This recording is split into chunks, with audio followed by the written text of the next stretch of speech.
Yes.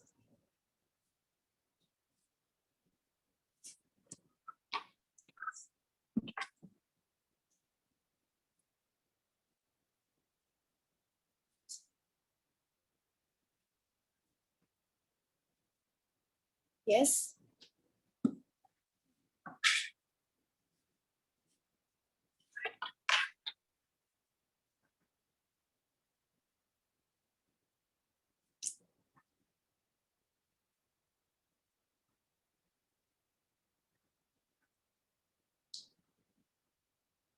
Unmute. Mute.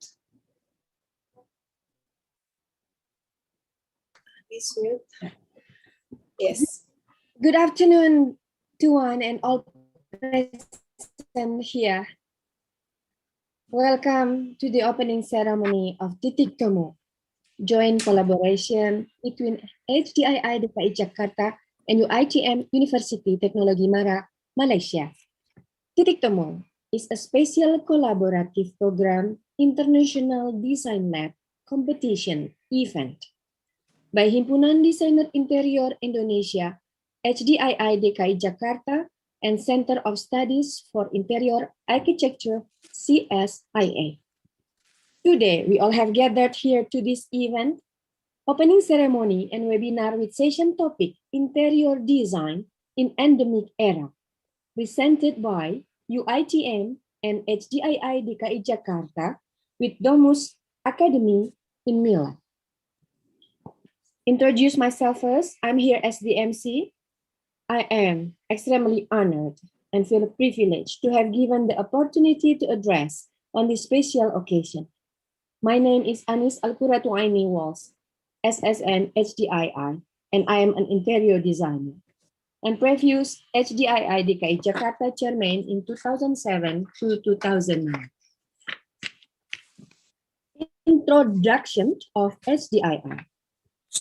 HDII, or Himpunan Desainer Interior Indonesia, is a registered professional organization representing interior designer in Indonesia.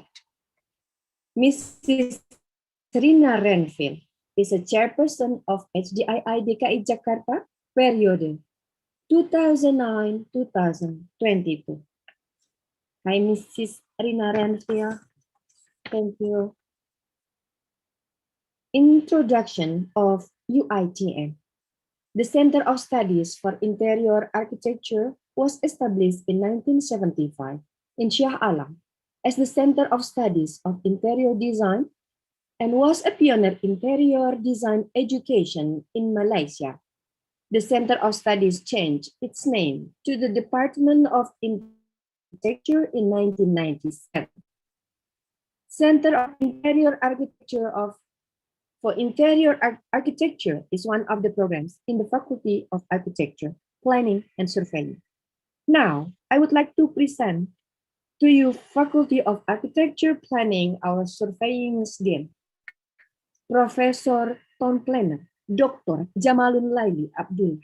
Please wave to the camera.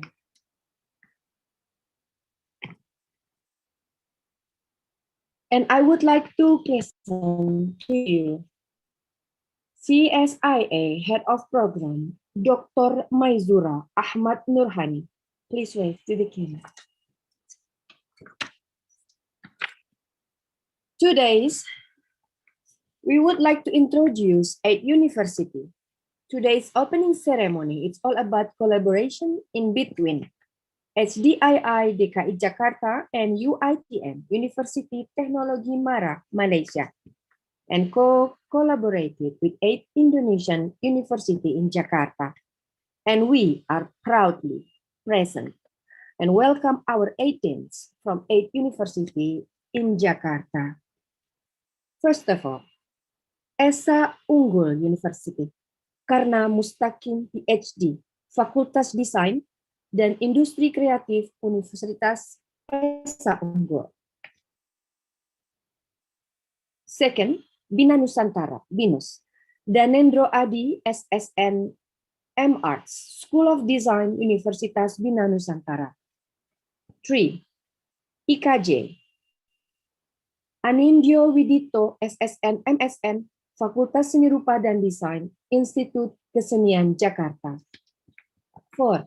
Taruman Negara University, Dr. Kurnia Setiawan, SSN, MHUM, Fakultas Seni Rupa dan Desain, Universitas Taruman Negara. 5. UMB, University Mercubuana, Dr. Aryani Kusumo Wardani, MDSCS, Faculty of Art and Creative Arts, Fakulti Desain dan Seni Kreatif. 6. LaSalle, Ketua STD LaSalle, Dr. Insinyur Haryadi B. Sukamdani, MM, Sekolah Tinggi Desain LaSalle. 7. Trisakti University, Dr. Sangayu K. Laksmi N. MDS, Fakultas Seni Rupa dan Desain Universitas Trisakti. 8. STDI, Agus Iswahyudi, SSN MDS, Sekolah Tinggi Desain Interstudi. Please, it's be honor, please wave the camera, and thank you. Our program will do positive collaboration and design activities or workshop together. The program will be held until 27th of September 2021. Have this collaboration not only for great friendship, but also to inspire and motivate young minds to showcase their talents and realize their potential. Hopefully, this great collaboration will give a positive impact to both parties, especially for friendship and sharing good knowledge. And today, we will have two guest speakers. Bapak or Mr. Effendi Nazri, presented by UITM. Oihe Sagawa, presented by Domus Academy in Milan. And we would be delighted with their expertise and knowledge. Thank you, audience, speakers, committee, and sponsor to make sure everybody stay until two webinars finish. And now this is the time for us listening our national songs, Indonesia Raya and Negaraku.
you so much for everyone. We just listening our national anthem. So please, we would like to ask all the deans to turn on the camera. Thank you.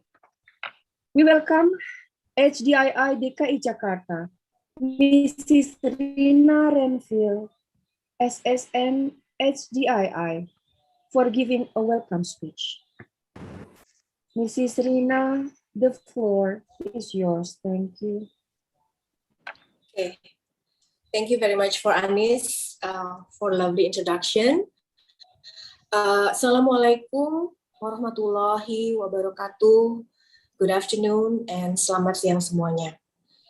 Honorable guests, Faculty of Architecture, Planning and Surveying Dean, Professor Town Planner Dr. Jamalun Laili Abdullah, CSAA Head of Program Dr. Maizuro Ahmad Nurhani, Presiden HDII HDI Nasional Bapak Rohadi Sumadi, HDI Founder Ibu Naning Adiwoso, Profesor Dr. Insinyur Rostam Yaman International Affair UITM, Nabilah Aris White Program Chairman UITM. A very welcome to all of you who are already attending today for opening ceremony of Titik Temu. I would like also welcome all Dean from 8 University in Jakarta, Bapak Karna Mustaqim PhD, Bapak Banendro Adi SSN Arch, Bapak Anindo Widito SSN MSN, Bapak Kurnia Setiawan SSN MHU, Ibu Aryani Kusumowardani, Dr. Insinyur Haryadi Sukamdani, Dr. Sangayu Laksmi, dan Bapak Agus Iswahyudi. A warm welcome to for committees, ya. Selamat datang semuanya, lecturers, students from Malaysia and from Indonesia too, especially in Jakarta. I saw HDI members too. Selamat siang semuanya. I'm actually very happy to present and very proud, ya, to present to you this program.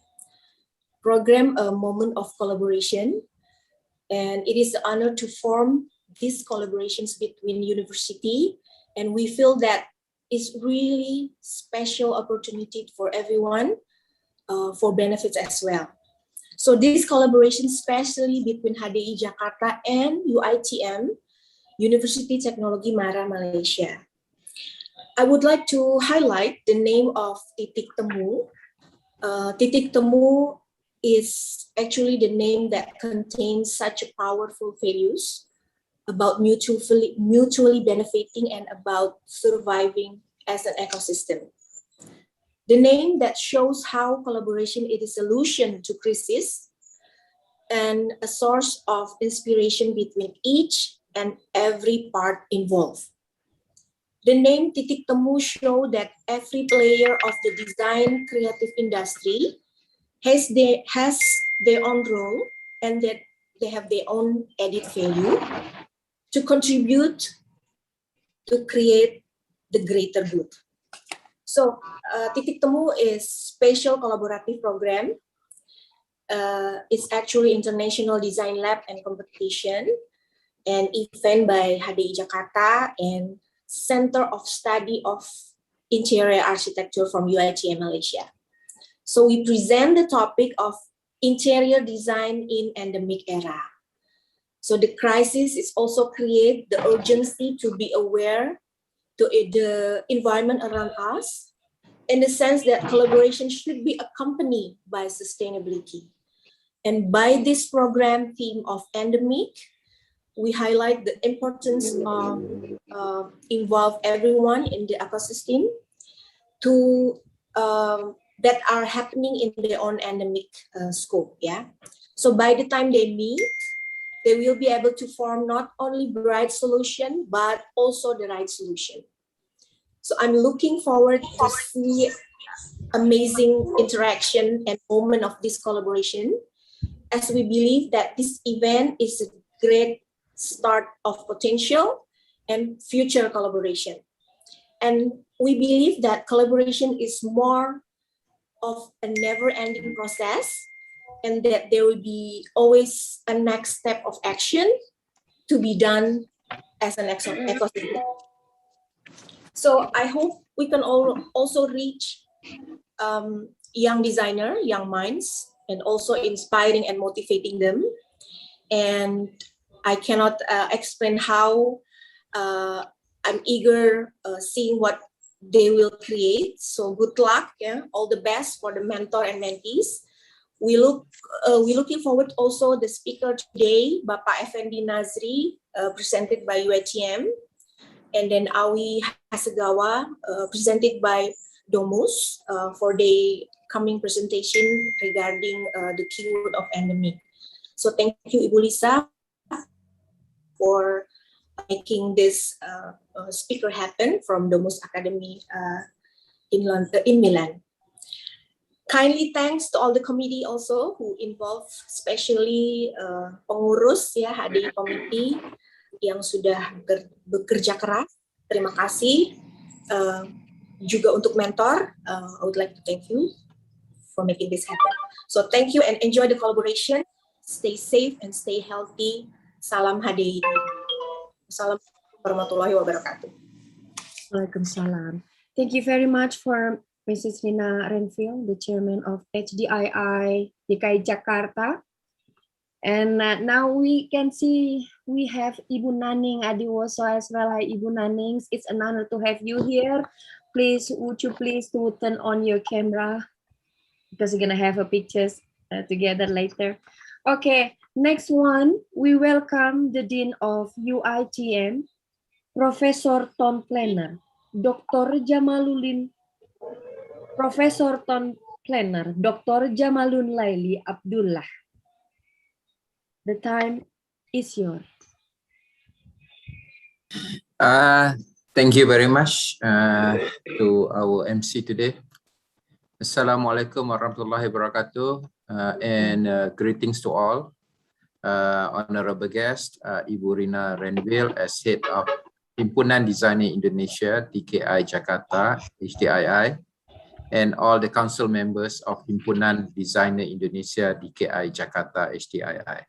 Also, Head of Center of Studies for Interior Architecture, Dr. Nomaizura Ahmad Rohani. Respective speaker, Webinar 1, Awi Hasegawa, representing Domus Academy, Milan, Italy. Respective speaker for Webinar 2, Effendi Nazri, UITM alumni, the founder of Endo, Kuala Lumpur, Malaysia. Also, all the professors, associate professors, lecturers, and students.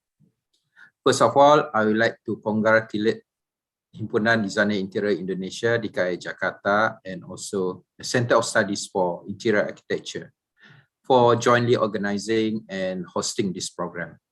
And a very warm welcome also to all participating Universitas of Jakarta, Universitas Tarumanagara, Universitas Trisakti, Universitas Esa Unggul, Universitas Mercu Buana, Universitas Bina Nusantara, STD Interstudi, Institut Kesenian Jakarta, as well as LaSalle College. Okay. UITM might have already signed MOU with some of the universities mentioned earlier, but we are also looking forward to sign MOU with each one of these universities, which we have not done yet, to further keep up the collaboration of this joint program and also to strengthen our brotherhood. At UITM, through the Faculty of Architecture, Planning and Surveying, which we made open arms to all the universities in Indonesia. For everybody's information, this faculty has 10 centers of studies, so it covers everything within the built environment, from architecture, interior architecture, all the way to construction. Okay, so we are the most comprehensive built environment faculty in Malaysia, covering all aspects, from land surveying all the way until the design of the building itself. And we are located in 5 campuses in Shah Alam, Puncak Alam, Sri Iskandar, Kota Samarahan, and Arau. with total lecturers of about 3,600 and a student population of the faculty itself almost 16,000. So it's a big faculty in the built environment. And besides the centers of studies, we also have dedicated excellence center for Southeast Asia region. Study and research on the built environment is called Southeast Asia Built Environment Research Center. So under this, we call it CBERG. So we have like about 15 research interest groups covering area like on the tropical and architecture, green safe city, tropical buildings performance research group, research disaster, sustainable heritage, and other component as well. So we like to invite our partners, universities in Indonesia, in Jakarta especially, to join us to do collaborative research under CBERG, Southeast Asia Built Environment Research Center. Okay. And so for today's program is really a good initiative by both parties to conduct an international design collaboration and thus promoting a working partnership between the two these institutions in the two countries, in Malaysia as well as in Indonesia. So the inaugural Design Lab +C 2021 program also marked our first little step in transboundary academic exercise, okay, which we conduct with Indonesia over virtual design studios. Okay, so previously it might be difficult due to the cost and also procedure-wise. So now it's under the pandemic here, so we can do something perhaps like encourage more people, especially our students, to join this collaboration, and basically we learn and help each other. Okay? And then so with this one, hopefully more knowledge will be shared. Okay, more discussion will be conducted among the two groups. Okay, so with the participation of discrete people from interior design fraternity, it is hoped that their professional point of view will be regarded as a learning process by all the participants and students involved. Okay, so best of luck to everyone. Jadi pada ibu-ibu, bapak-bapak Jakarta, terima kasih banyak ya, dan semoga nanti kita bisa ketemu bersemuka di masa akan datang. Okay. Jadi terima kasih semua. Assalamualaikum warahmatullahi wabarakatuh. Waalaikumsalam warahmatullahi wabarakatuh. Thank you very much, Bapak Profesor Ton Planner, Dr. Jamalun Laili Abdullah. It's an honor to have you, Bapak. Thank you very much. And the next, we welcome the head of program, Dr. Nur Maizura Ahmad Nurhani. The time is yours. Thank you. Assalamualaikum warahmatullahi ta'ala wabarakatuh. Dean of Faculty of Architecture, Planning and Surveying, Professor TPR Dr. Jamalun Laili Abdullah, Honorable Guest Ibu Rina Ranville as Head of Himpunan Designer Indonesia DKI Jakarta, HDII, Program Chair from Malaysia, Puan Nurul Nabilah Aris White, Program Chair from Indonesia, Mbak Rina Wiono, Professor, Associate Professor, Lecturers, and all the students. The International Design Lab and competition is jointly organized and hosted by Himpunan Designer Indonesia DKI Jakarta, together with the Center of Studies for Interior Architecture UITM Puncak Alam Selangor, Malaysia. This will be our first online collaboration event, sharing international webinars and exchanging design ideas between the two countries. This program aims to engage professionals, educators, and students on the international stage, embracing our diversity of knowledge to enhance creativity and innovation. We feel honored for this opportunity to partner with inspiring designers from Indonesia, and we would like to convey our gratitude for their involvement in this program. So, best of luck to all the students and may the best one win. Thank you. Thank you very much, the head of program, Dr. Nur Maizura Ahmad Nurhani. It's an honor to have you here. Now, before we start the webinars, we should officially open this event. We would like all the deans to turn on the camera, including Ibu Naning Adiwoso. Would you please turn on the camera? And then we let Mrs. Rina Renville to say and to open it officially. Thank you. Bismillahirrahmanirrahim. Today we open and we start collaborations of Titik Temu, joint collaborations between HDI and UITM. Congratulations. Okay, please let's clap our hands together.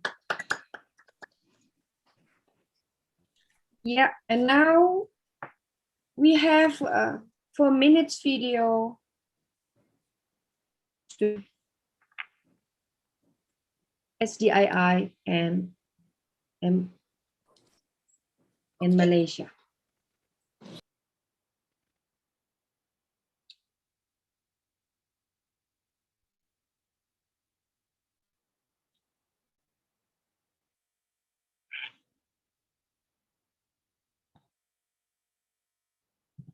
Okay, seems we have to wait for a while.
Okay, that's all the video. It's absolutely wonderful.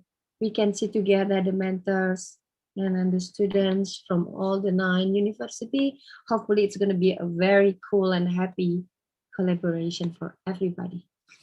And now this is the time for the webinar started.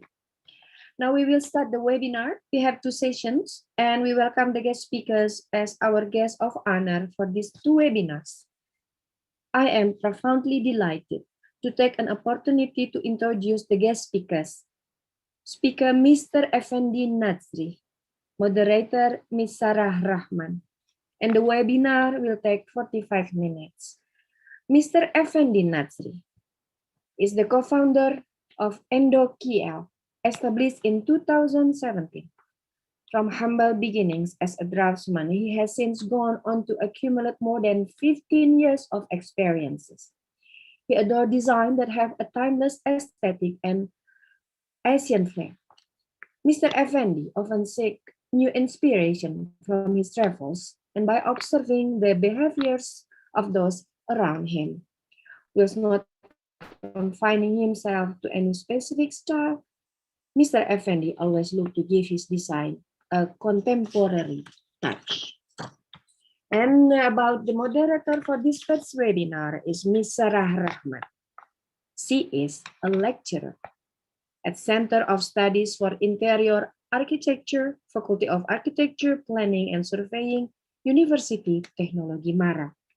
Her areas of expertise: interior design, retail, and installation design. Her academic qualification, Master of Art in Interior Design, 2017, Royal College of Art, London, United Kingdom. Bachelor of Interior Architecture, 2013, UITM Shah Alam, Malaysia. And now I will pass to moderator, Ms. Sarah Rahman. The floor is yours, 45 minutes. Thank you. Thank you, moderator, Ms. Anis, for the kind introduction. I hope you can hear my voice clearly. Can you? Yeah? Yeah. All right. So good afternoon, everyone. My name is Sarah Rahman. I'll be the moderator for our first webinar today with our first presenter, Mr. Effendi Nazri from Endemic, Kuala Lumpur, Malaysia. So I'd like to welcome all designers, professionals, architects, academicians, and students from Malaysia and Indonesia especially for joining our event today. So I believe our moderator, Ms. Anis, has introduced our speaker, Mr. Effendi Nazri from Endemic. So I'd like to add that Mr. Effendi is also a UITM alumnus, and he has been supporting us for quite some time now. So thank you so much, Mr. Effendi, for spending your time with us today. It is a great pleasure to have you with us. So our first webinar, Mr. Effendi will touch on the topic about reducing anxiety in living space through design. So his presentation will include some of his works, mainly the residential interior design projects. And the presentation explores the relation between anxiety and also the interior elements in living space. So as mentioned by our moderator, our session will take about 45 minutes. Yeah. So after the presentation, we will proceed with a Q&A session, a question and answer session. So during the presentation, if you have any questions, you can feel free to write it down in the comment section. If you're watching YouTube live, you can write it down in the comment section. And if you are with us in Zoom, you can write it down in the chat box. So, so our committee will look through into the questions and we'll discuss it after the presentation. So without further ado, I would like to pass this floor to our first speaker, Mr. Effendi Nazri. Effendi, I hope you're ready. Yes, I'm good to go. Thank you very much. No problem. How's the audio? Clear? Good. Okay. May I share my screen now? Yes, please. Okay.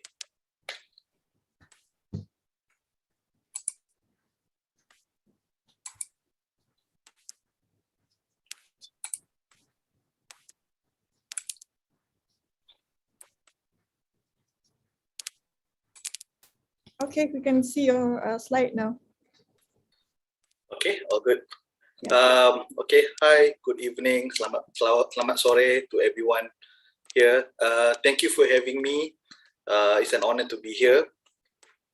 For someone who gonna speak about anxiety, I'm pretty anxious actually. So sorry if the audio or my voice is not that clear or shaking, yeah? Okay, so today I'm gonna speak about how design can reduce anxiety in the living space. Before I start, I would like to say that all facts and opinion presented are meant for educational purpose only. It's my personal opinion and it's nothing to do with style. If some slide will show other people's project, I hope you allow me to do so. So okay, I will start now. So, what is anxiety? So, according to American Psychological Association, it's an emotion characterized by feeling of tension, worry, and physical change like increased blood pressure. So, have you ever enter a space where you feel anxious and stressed because the design of the space? So, for example, you're afraid that things gonna fall, you're afraid that you will break things, glare, and so on. So those are anxiety in the space. And in this era of pandemic, where we constantly, in our own house, so the design itself will help to reduce the anxiety that you are feeling. So okay, I have these few images, and I would like. There's a few things that all these images have in common. Again, the images that I'm going to show is not talking about style, but the material that they use, the lighting that, and so on.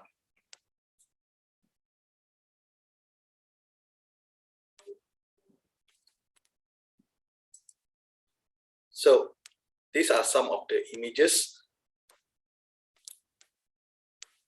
So if you look at the first and second images, okay, let's talk about the first images. So this is again my personal opinion. So when I enter this space, I'll be constantly worried. One is because visually is too full, I would say, and then the lighting effect, too many LED, and the floor and materials are all shiny and polished. One thing I can imagine that the sound of this space, the acoustic of this space will be really terrible because all this hard surface will reflect all the sound all over. And for example, okay, like this one in this toilet, they're using too many materials, too many LED, and so on. So those for someone who have glare problem like myself, I won't stay in this toilet for so long. So yeah, these are some of the common. All these spaces have common. Too many patterns, too many LED, too many fragile and shiny surface. When you enter a space where there's too many glass and so on, you are constantly worried that you might break or you might fall, especially on the polished floor. So this contribute to anxiety. Okay, there's few topic that I'm gonna talk about. The first one is spatial planning and design.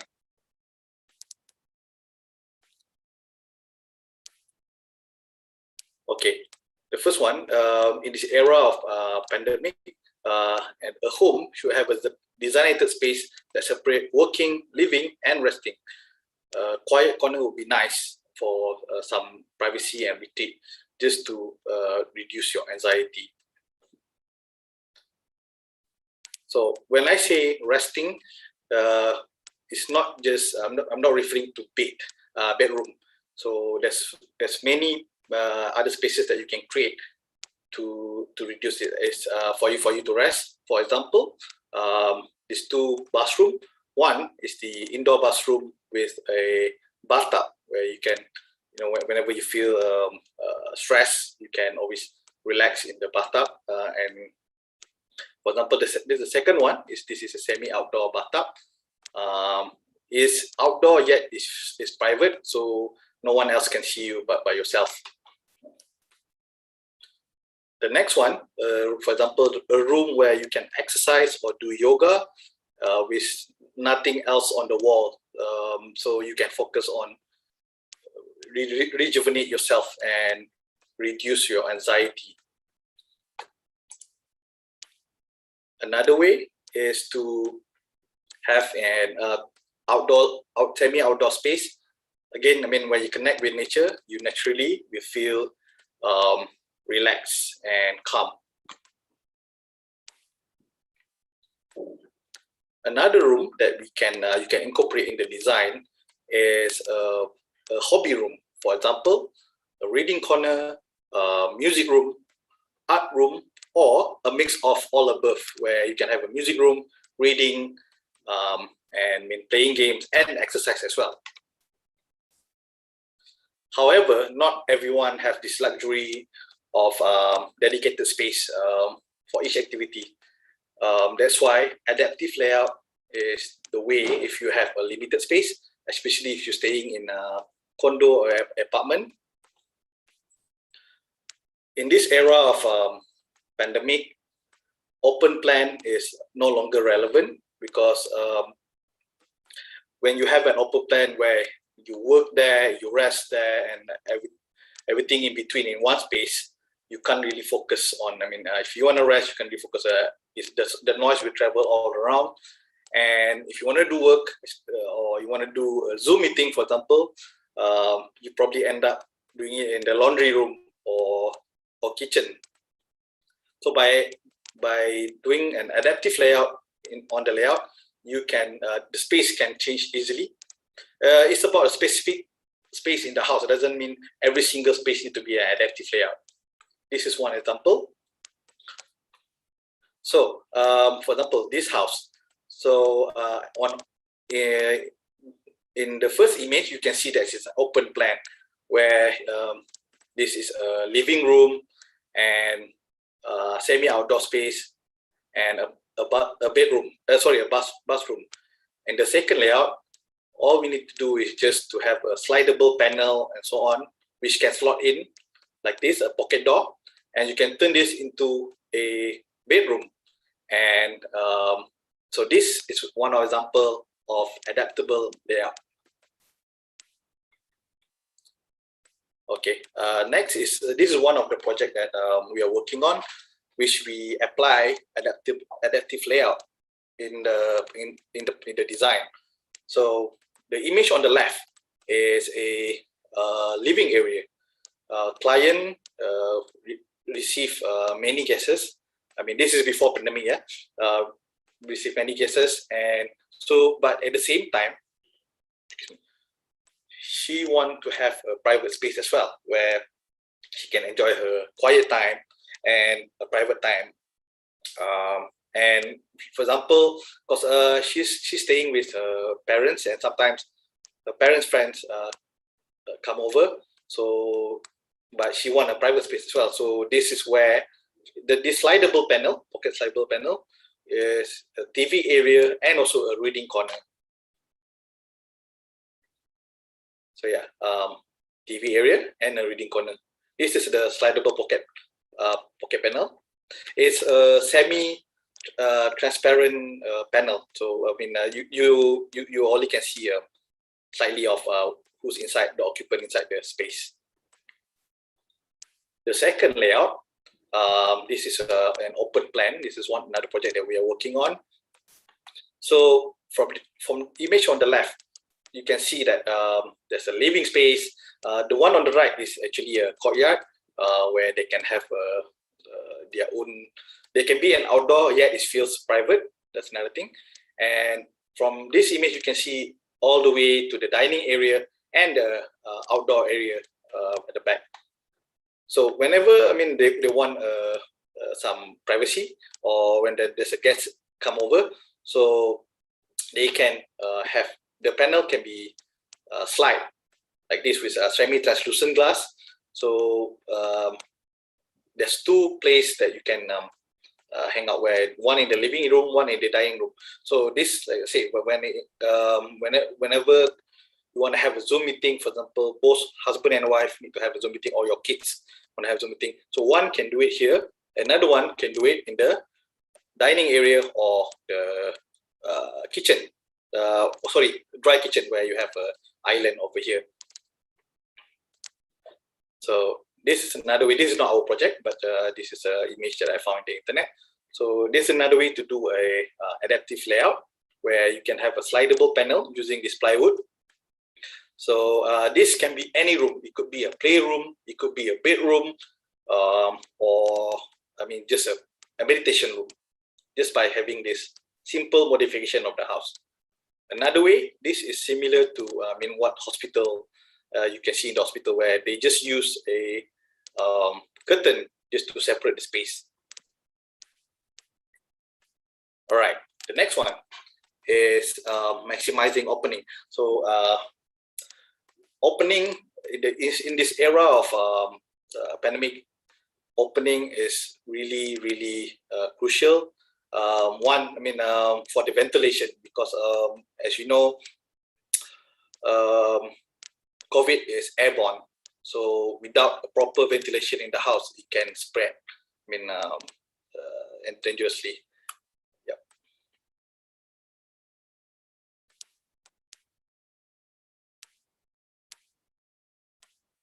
Okay, I'm going to show you. So this is one of the projects that we are working on. So the previous, the original, I wish I could show you the original design, but I think that there will be too many slides. So I'm just going to show you this is after. So what we did for this house, originally, the opening is only up to here when they have a double volume. So what we did was we maximized the window all the way up, and actually this is the operable window. This, you can see the line here. The bottom part is operable, and we introduced few more opening on the right side, which is the window-based seating, and also the top part, the top. This one is non-operable. Okay, the next one is, this is the kitchen, dining, and outdoor area, which adjacent to the pool area on the right. So again, the original design only have one opening here and just a small window on the left. So what we did was we turned everything into an operable window. So when there's a event or birthday, or they just simply want to have a good ventilation, they can open up every single door all the way until the dry kitchen. So okay, since the onset of pandemic, we received a lot of outdoor space, even though it's small or big or small project, doesn't matter. So people are crave for a small outdoor space, so they can have rest whenever they're stressed and so on. So I'm going to show you this one project that we are working on. It's almost complete. So the original layout, when we were there, this so-called courtyard doesn't exist. So it's just another storeroom, and the door here, they seal it off, and when you enter the house, it feels very gloomy and the humid and the smell, because there's no opening. So even the smell also contribute to your anxiety. You know, when you enter a space when it's too, you have this weird smell, you don't want to linger in the space for too long. So what we did for the house, they have a small compound on the right. So what we did was we create this so-called green lung, and we maximize the opening.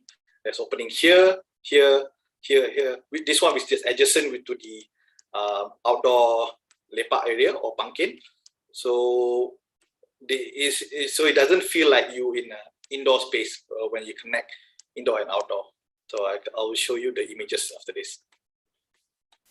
So yeah, this is what we did. We introduced opening here, here, and here. So with operable louvers. So the wind can come in, the natural light, the natural ventilation will flow throughout the house. So currently the house feels very, very light and very airy, and it doesn't feel claustrophobic because there's a lot of opening now. So this is the view from here, overlooking, there's a courtyard here. Sorry, I don't have the proper image of the courtyard, but it's here, and overlooking a small water feature here where they can rest and rejuvenate. This is the you see the narrow compound that they have, and people from the front can't really see this area. This is totally private, even though it's outdoor, it's totally private, because we cleverly make a barrier. So because the occupant are wearing hijab, so she can just go out without having to worry any of the neighbor can see if she sees here. All right, the next one is negative space. Actually, there's nothing negative about negative space. Negative space is in interior design, it's like a breathing space where we crave in life. It's what makes the room feel comfortable and harmonious rather than cluttered and hectic. The easiest way to offend white space is referred to an empty space. If we notice them at all, we think of it as empty, but nothing is ever truly empty in this negative space. Negative space is mostly often neutral and contrasting, focusing our attention on the main subject, the positive face. Providing a place, this negative space provide a place for the viewer eyes to rest. Without enough negative space, a composition can look busy and too many distracting elements, which contribute to anxiety.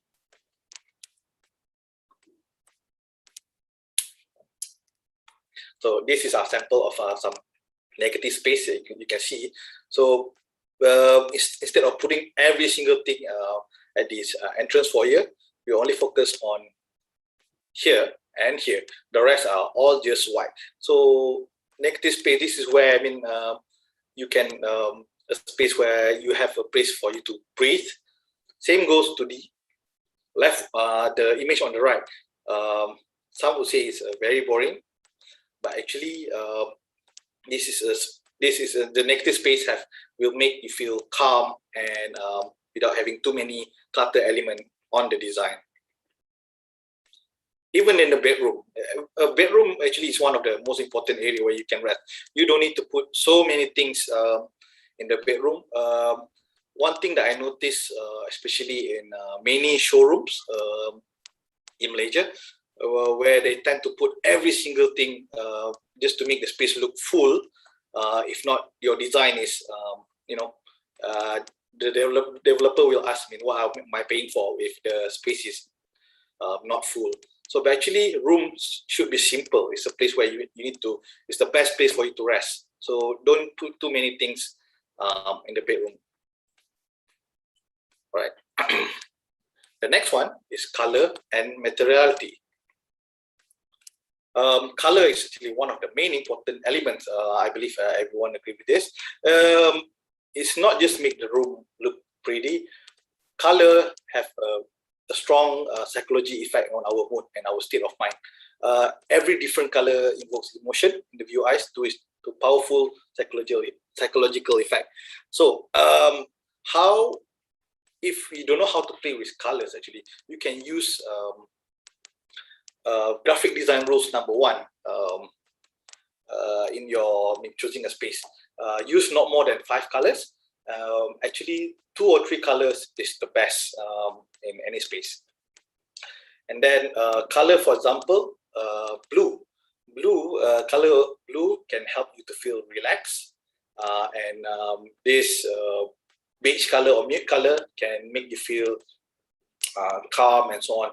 And the combination, if you want to use more than 3 colors, say 5 colors, we can use a very pale green and pale blue, so it doesn't have anything too shocking in the space. Even white, I say this is related back to the negative space. So as you can see, the highlight will be on the positive space where there's a view of the nature, and the color is very calming, it's very soothing and very subtle. So this automatically, when you enter the space, you will feel relaxed instead of stressed. Next is the material. So carefully selected material that help define and balance the space. It can play important role in our visual and mental perception of space. Natural material and mute color palette is the recommended type of material that you can use to reduce anxiety. For example, this bedroom. This one is by Batma and She. So as you can see, he used all the natural material without any shocking color. It relies on this greenery, natural greenery outside, and the rest is all nude color. And the one on the right, as you can see, we use the same color palette throughout for the wet kitchen, and the floor, there's not too many elements. So basically there's only three tone here, which is terracotta, this dark stain, and the timber, and also the white background, of course. This is another example of natural color.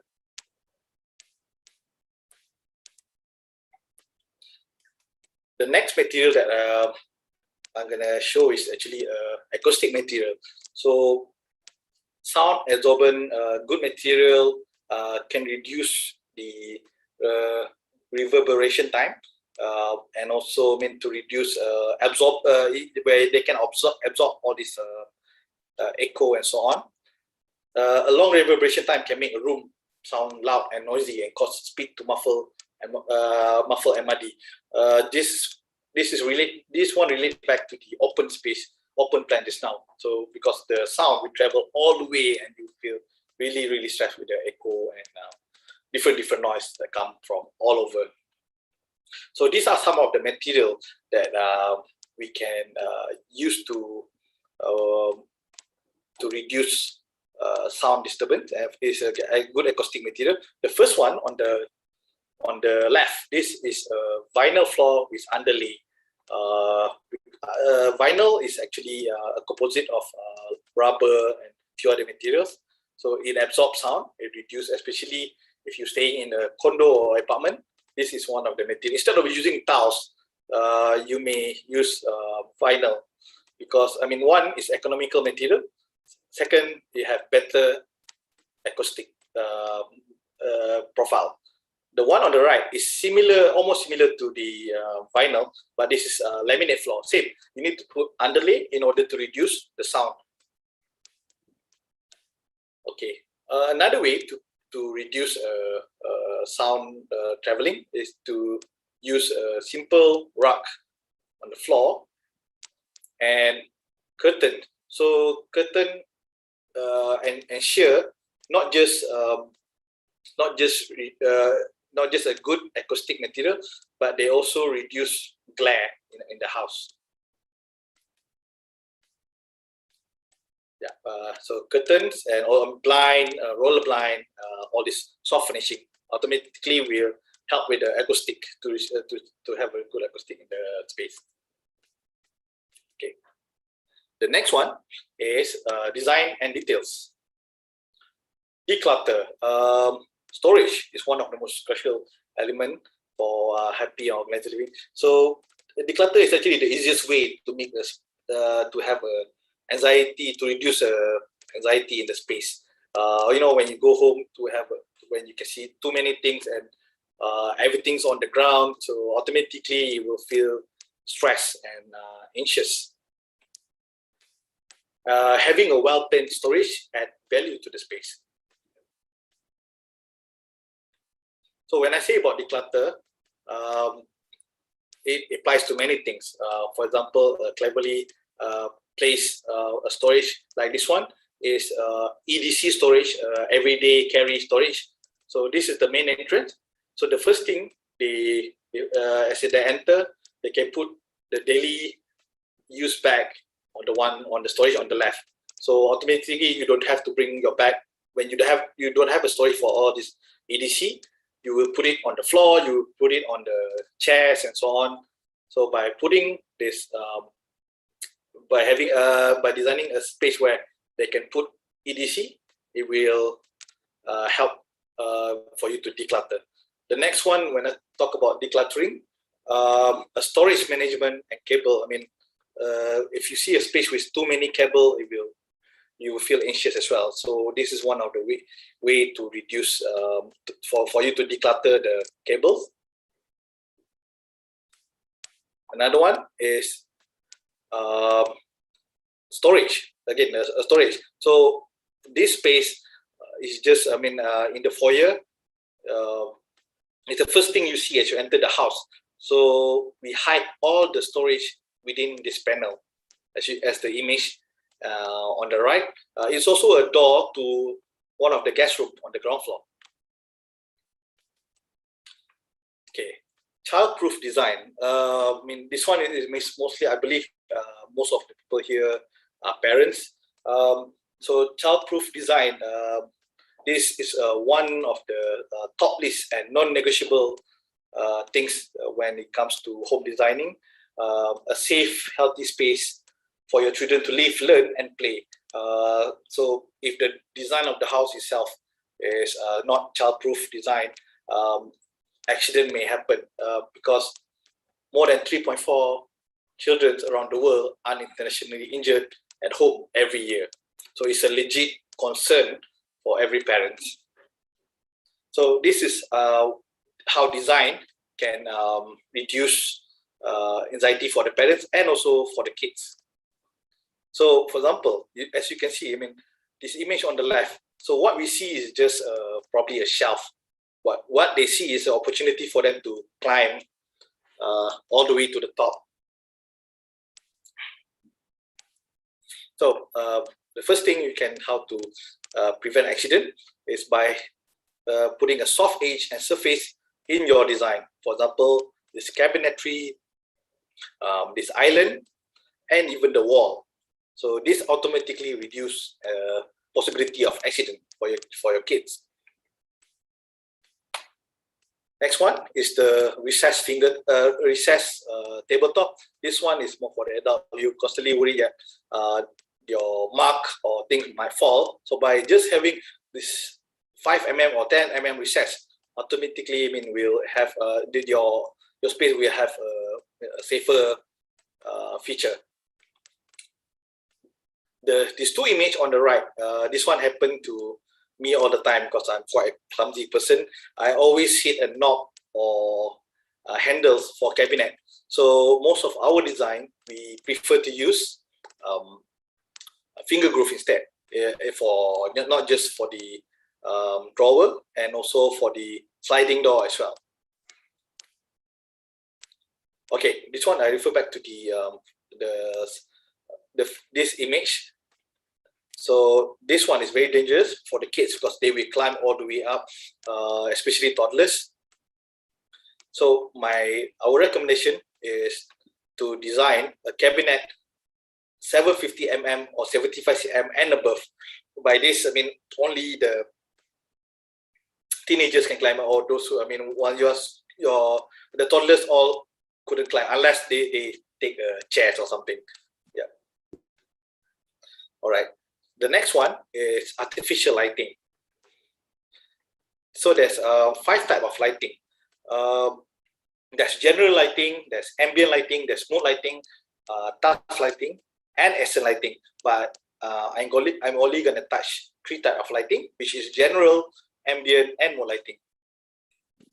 So why is lighting the most important element in design? Because lighting can completely transform the look of the space for better or for worse. I mean, and it's also, I mean, a good lighting can enhance the mood. So that's why lighting is one of the most important elements in in design. I'm going to share my experience when I was in the hospital 2 or 3 years ago for some surgery. So this is a hospital, typical hospital will look like this. The lighting is too bright. So I was on this bed, and they need to transfer me from ward A to ward 10. So that's quite a distance. So I was in a pain, and I'm facing up and have to look at all this bright light all the way from ward 1 and ward 10. So that's why this is where I learned about lighting, where lighting is very important. It couldn't be too bright and it cannot be too dim. Yeah, this is one example of lighting for our project. This is how we control the lighting. It creates the mood and desired ambience that you want.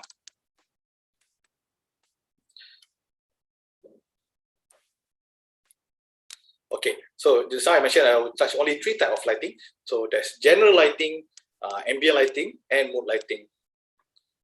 So general light, this one is often used to, it's a basic foundation of a lighting scheme. It provides a uniform glow over an entire room and illuminating a space functionally rather than aesthetic. But even this type of light, we rarely use this type of light. One, because it's very glaring, and second one, it's a bit ugly when it's not recessed. So we usually, for our project, say, yeah, this is the glare. When you stand distant from the light, you can see the glare. For someone who have a chronic glare, this type of light will create anxiety. So our recommendation is to use downlight with a recessed downlight, such as it is, because when you use this type of light, it still will illuminate the space, but you only can see the source of the light when you're right underneath the light itself. Okay, when it comes to Kelvin or temperature, ideal temperature would be from 2007 to 4007. It is because lower than 2007, 2005 and below, it will become too yellow, and you easily will get a headache because it's too yellow. And above 4000 is basically a daylight type of light, and it's too bright. That's why the ideal temperature would be 27 to 4000. Usually 2007 to 3000 we use in living space, dining, and dry kitchen. 35 is usually for home office or kitchen. Same goes with 4000, usually in the kitchen. Okay, next one is ambient light. Ambient light or indirect light. This is the light that enhance the space and create the mood. Because of its indirect profile is softer than the general lighting. Usually we would option for, we will put a dimmable switch so you can get the desired mood that you want for ambient light. Yeah, some of sample of ambient light.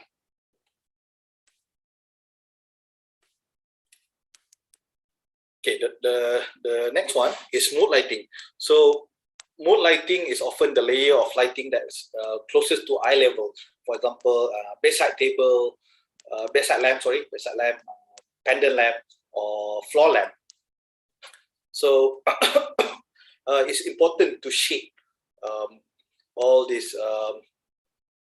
mood lighting from any glare or unsightly bare bulb with a filter. For example, like bedside table. So imagine you are lying down and then the light here is very glaring. It will give you a stress before you sleep because it's very, very harsh lighting. So we would recommend to use a fabric shade instead of a glass shade, because glass is very, the lighting will be very harsh. The next one is furniture. So your home is, solace from your stress from outside world. By selecting the right furniture, it can contribute to a healthier lifestyle, both mentally and physically. So comfort is the only factor when picking out a furniture, because if you select the wrong furniture, it can make you feel uncomfortable, and which can contribute to society. Contribute to anxiety. Yeah. However, be careful if the guests are, if you're using too comfortable furniture. Some of the guests might be too comfortable and they might want to stay there forever. Like my mom and my auntie, where they always be the first to arrive in any open house, and they always be the last to leave. Yeah. So okay. So the first one is sofa. So there's a few criteria when you're selecting a sofa to reduce this anxiety. Whenever you choose a sofa, choose the high back sofa to relax your head, because if you have a low back sofa, it's more suitable for lobby where you don't sit too long and so on, and hence you cannot rest, have a proper rest.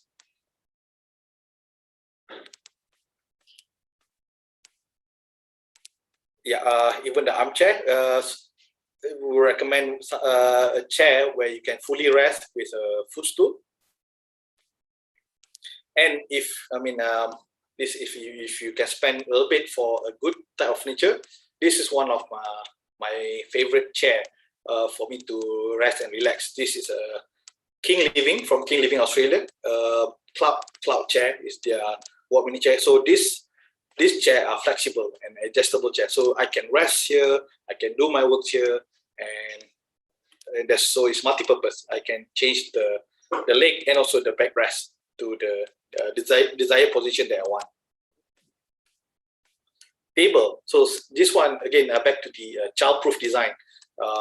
By purchasing or designing a table which have a soft edges like this, can reduce accident, hence give parents a peace of mind.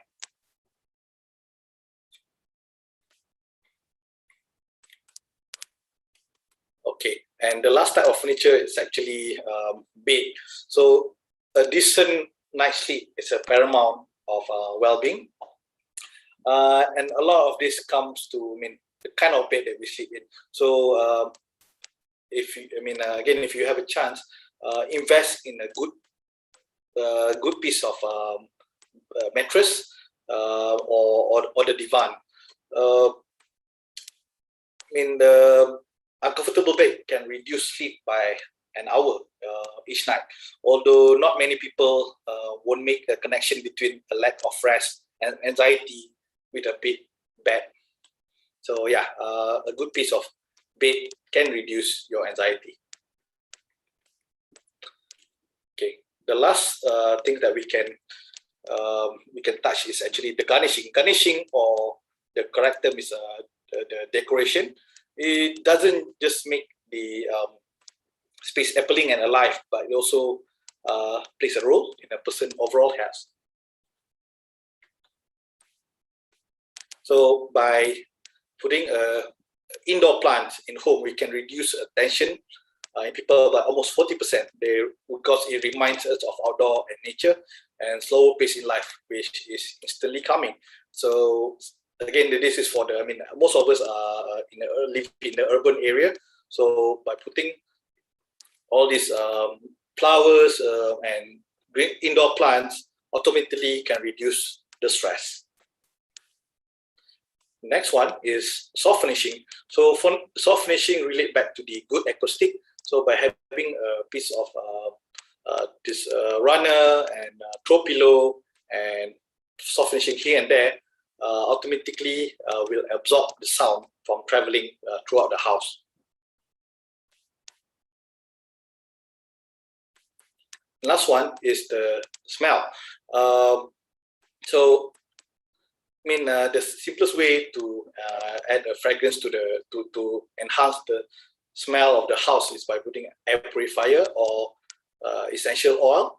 So this automatically will make the whole house smells nice and pleasant. So thank you very much for listening to me. Again, I mean, design preference is subjective. Some prefer minimal, some prefer modern classical. Some might feel too uncomfortable in a quiet place. In a nutshell, be aware of your anxiety, stay safe and stay sane. Thank you. Thank you so much, Mr. Afandi. That is quite a fruitful presentation. Thank you so much. You are welcome. Right, so you actually cover almost all aspects of interior design living space, especially for a residential project, because you started off with space planning and you go into detail with you know, lighting and furnishings and so on. So I think this actually is quite interesting, where we can actually help our viewers to understand the real role of interior designers, that, you know, the design is not just about aesthetic, but also how our design could control our users' health. So thank you so much for that. You are welcome. So I have a question to ask, but I think I'll start with reading out the questions from the floor. Sure. So we have questions from the chat box from Dr. Azlaini Abdul Aziz.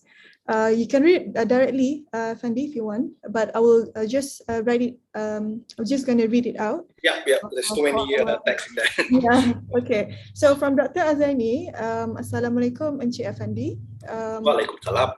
Not everybody have the luxury of space and budget to play with and to solve the issues as shown in the examples that you shown in your slides. So those who are of lower income and living in a small 2 rooms economy flats, for example, these are those who were hit hard by the pandemic and faces most severe issues and anxiety. You know, some even leads to suicide.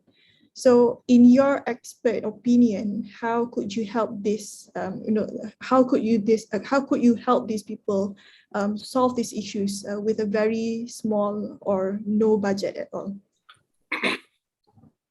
Okay, thank you for the question. I think I did mention just now I cover the first, for example, the first topic is about space planning. So when you don't have the luxury of space, so the idea of adaptive planning, as simple as putting the curtains, for example, as a divider, that's, I don't think will cost a bomb.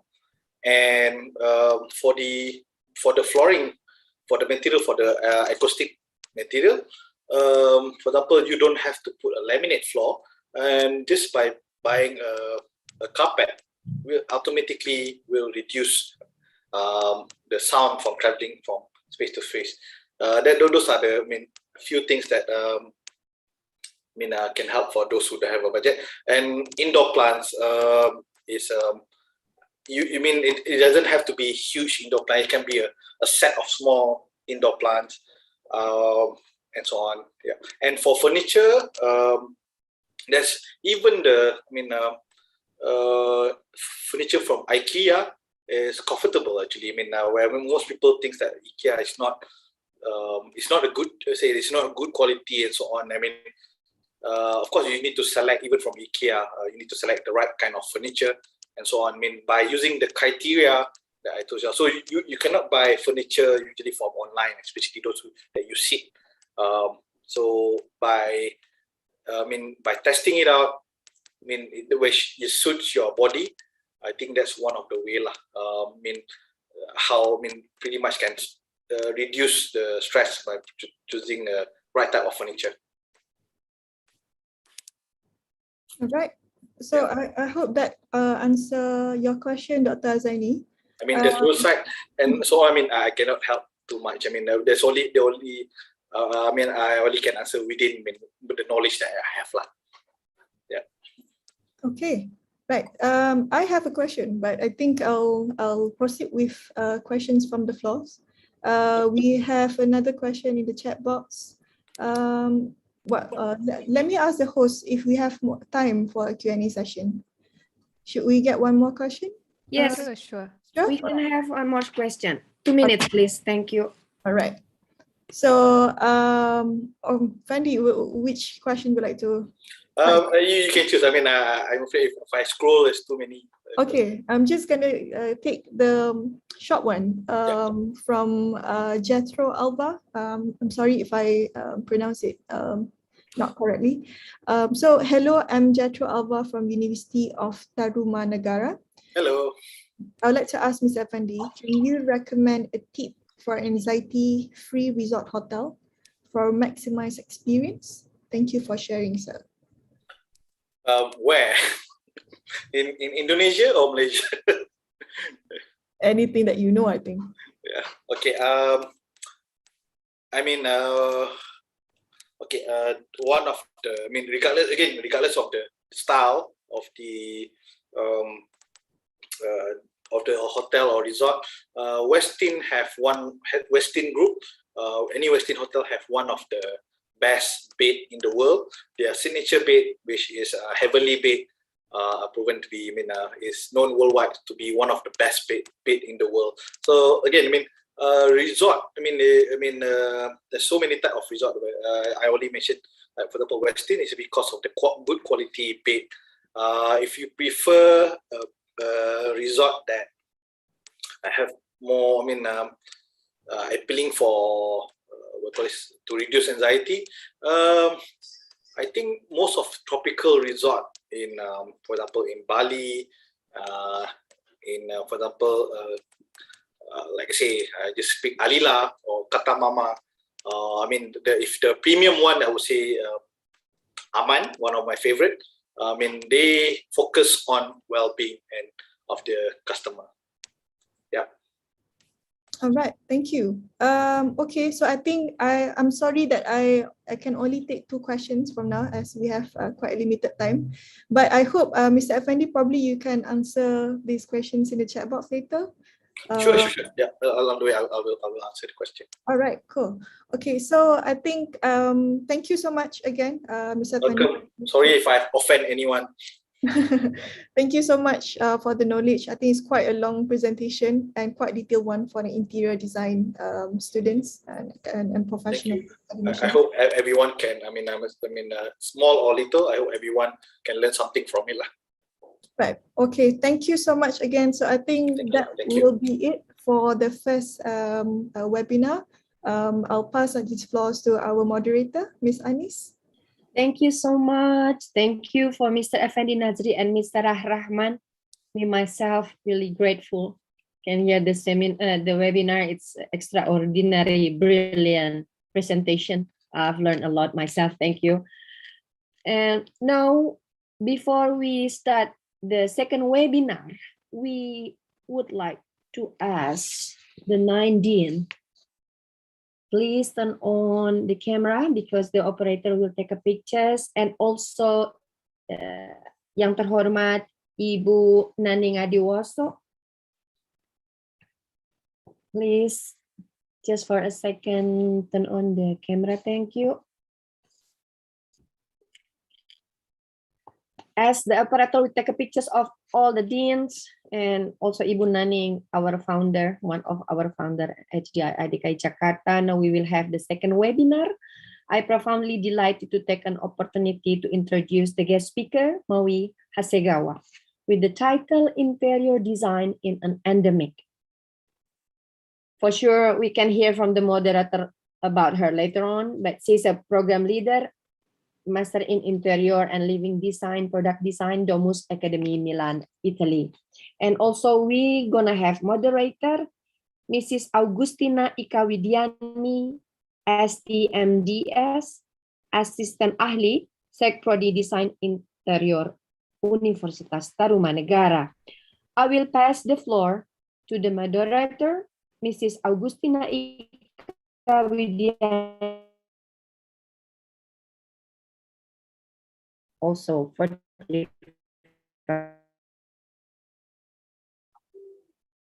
Yeah. Okay. Thank you, Mrs. Aniswas and HDII for having me today. Good afternoon, everyone. It's my pleasure to welcome all of you here in webinar session 2, held in collaboration between HDII DKI Jakarta, Himpunan Desainer Interior Indonesia, and UITM, University Teknologi Mara, Malaysia. I'm so excited as a member of HDII to be involved in this event. My name is Augustina Ika. From this time, I will direct the webinar. This session topic is interior design in an endemic, brought to you by HDII DKI Jakarta, and will be presented by Aoi Hasegawa from Domus Academy Milan. It's our pleasure to have her again with this related topic to our new normal today. Aoi Hasegawa earned her degrees, both bachelor and master in architecture and building science at Tokyo Metropolitan University. And then she launched her career as a set designer at Fuji Television Network.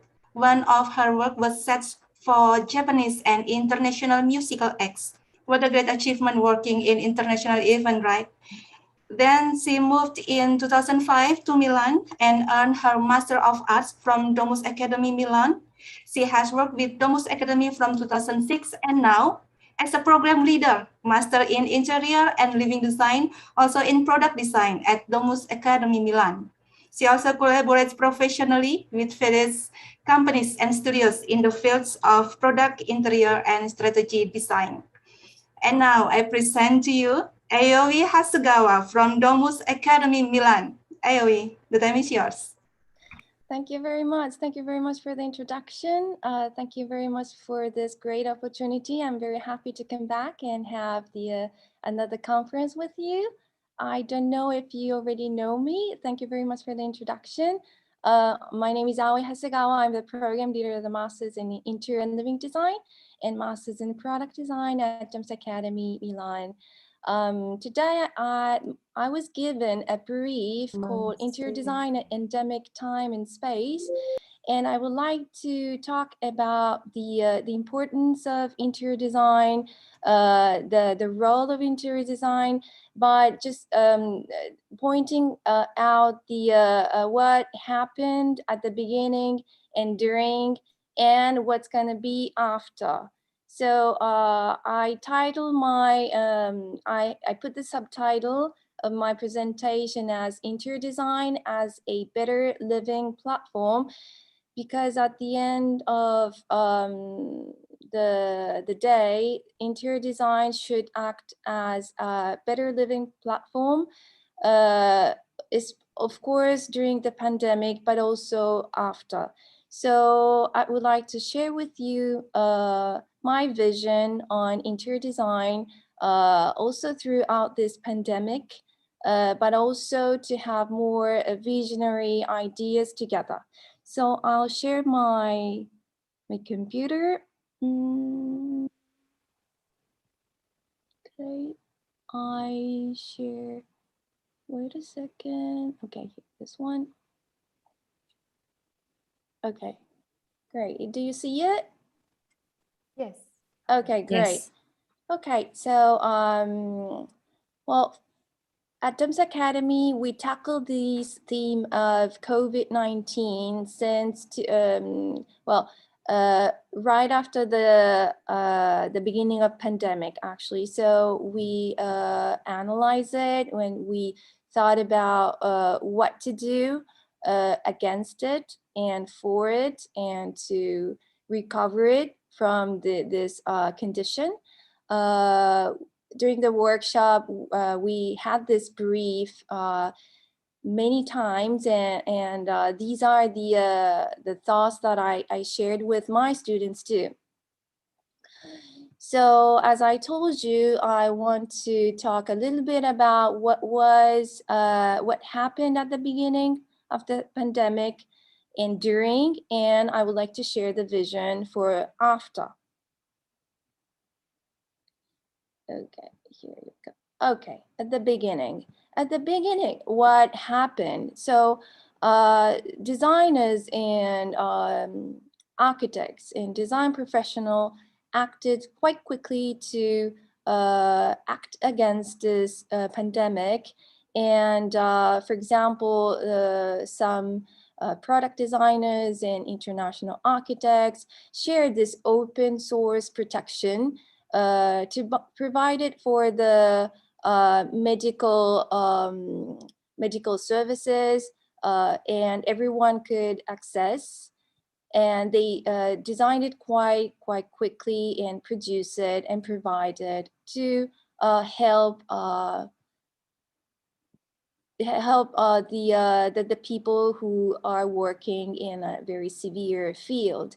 Some thought about also a sort of structure or a system where you can have safer activities while you are in a hospital, or also in a public spaces, not to touch the let's say the handles many times, but you can also open the door without using your hand.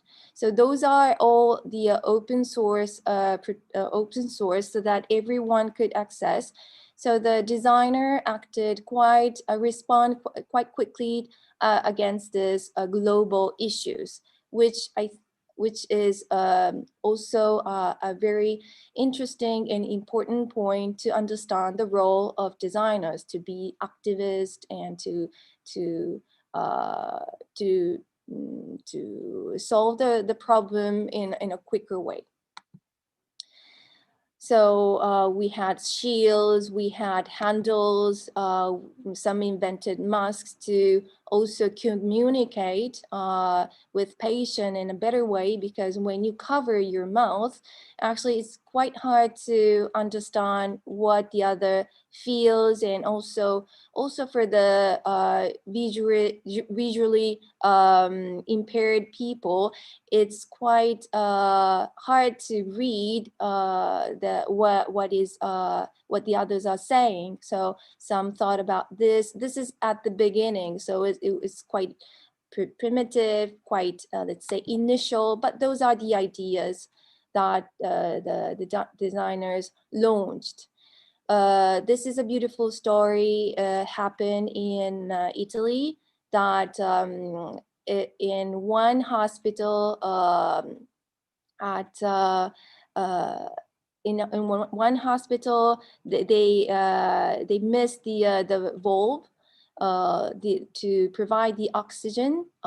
So a designer, it is actually he's actually inventor, and he has his fab lab in Milan, that he when he understood and when he heard that the news that this oxygen valve is missing, he started to 3D print it by also in contact with the medical company. And he provided lots of oxygen bulbs, which are the crucial elements to save the life of the people. And they successfully managed to provide thousands of valves by 3D printed.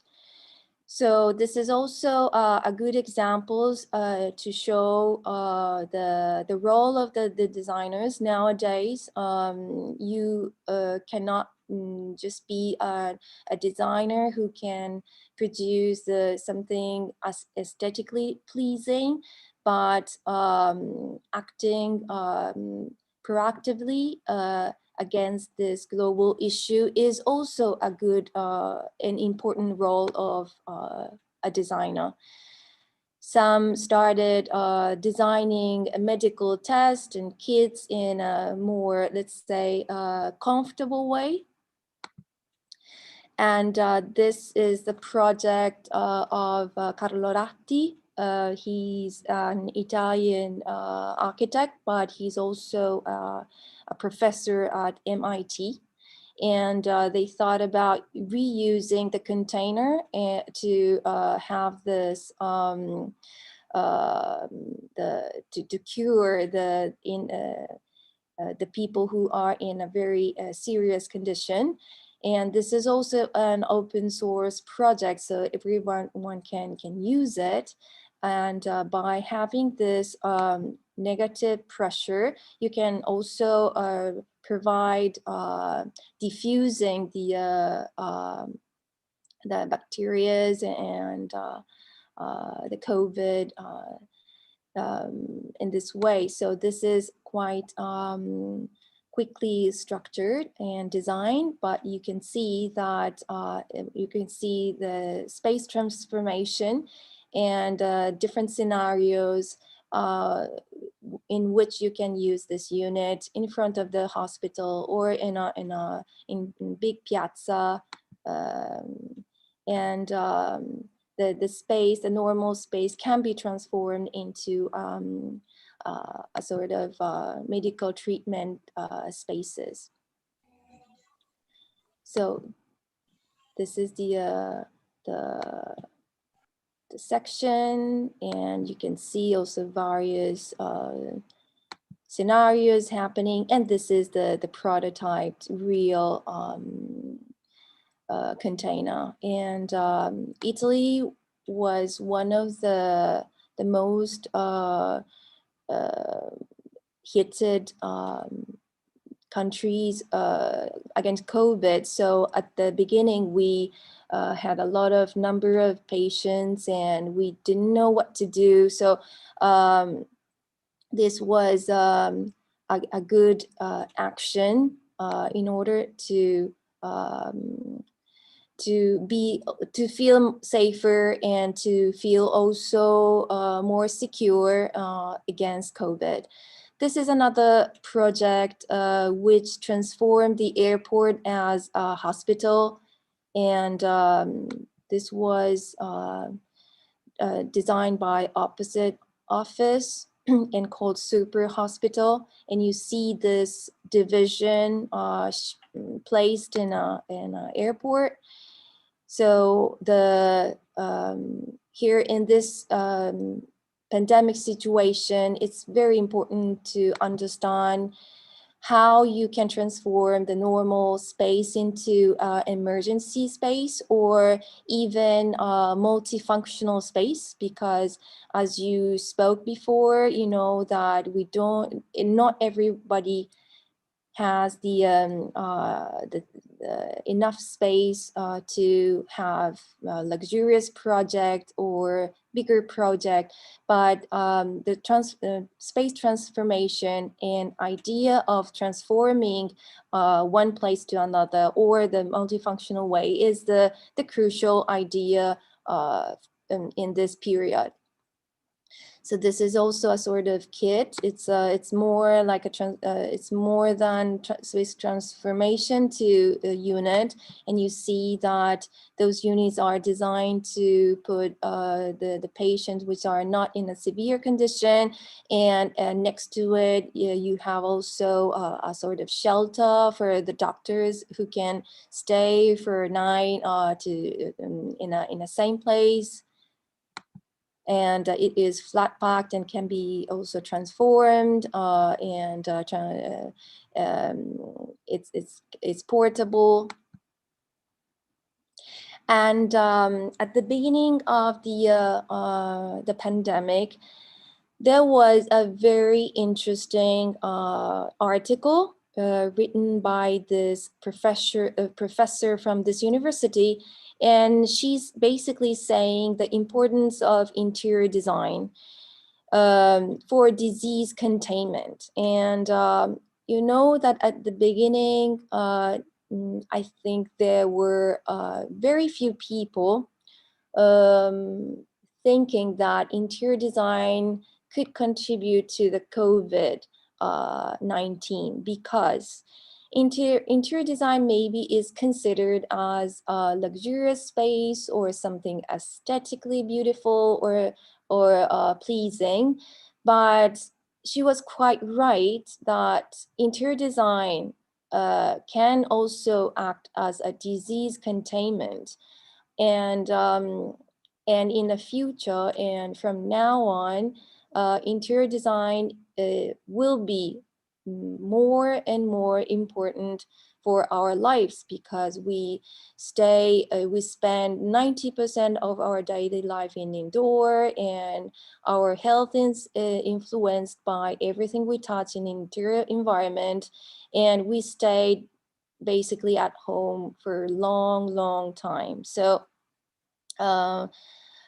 firstly, when she wrote this article in 2020 in February, it was quite eye-opening, and then we have a lot of proofs after this experience of living with pandemic. Because now in Milan, we have a boom of renovating the house, renovating the interior design. Okay, so I would like to speak a little bit about the during part. And I found this article from Archidaily. And here they're talking about the tips for architects working at home during COVID-19. And it was quite interesting to read. So basically, during the pandemic era, pandemic period, the house became your the house became your office, right? So everyone connected from their house, and we needed to have the space to connect and to have a conversation also online. So basically, your house became a sort of office. So there were a lot of problems of the noises and how to detach from the work and let's say the boundary between the personal life and your working life became quite blurred. So also, this is related to your social behavior and your wellness, your mental awareness, your physical awareness, on and offs, right? This is so the home should act as different functions. Like home should have a lot of different functions. And so not only just stay and sleep and get relaxed, but you have to work and you have to also physically exercise, or you have to also have a place to get relaxed and completely detached from your working life, professional life. So sheltering at home made us think how we can maximize our experience at home, basically. Those are the examples that you can see that they have smaller like studios in their house, but not everyone can have the enough space to subdivide the living space. So in our workshop, we thought about how to transform the one space to another scenarios. And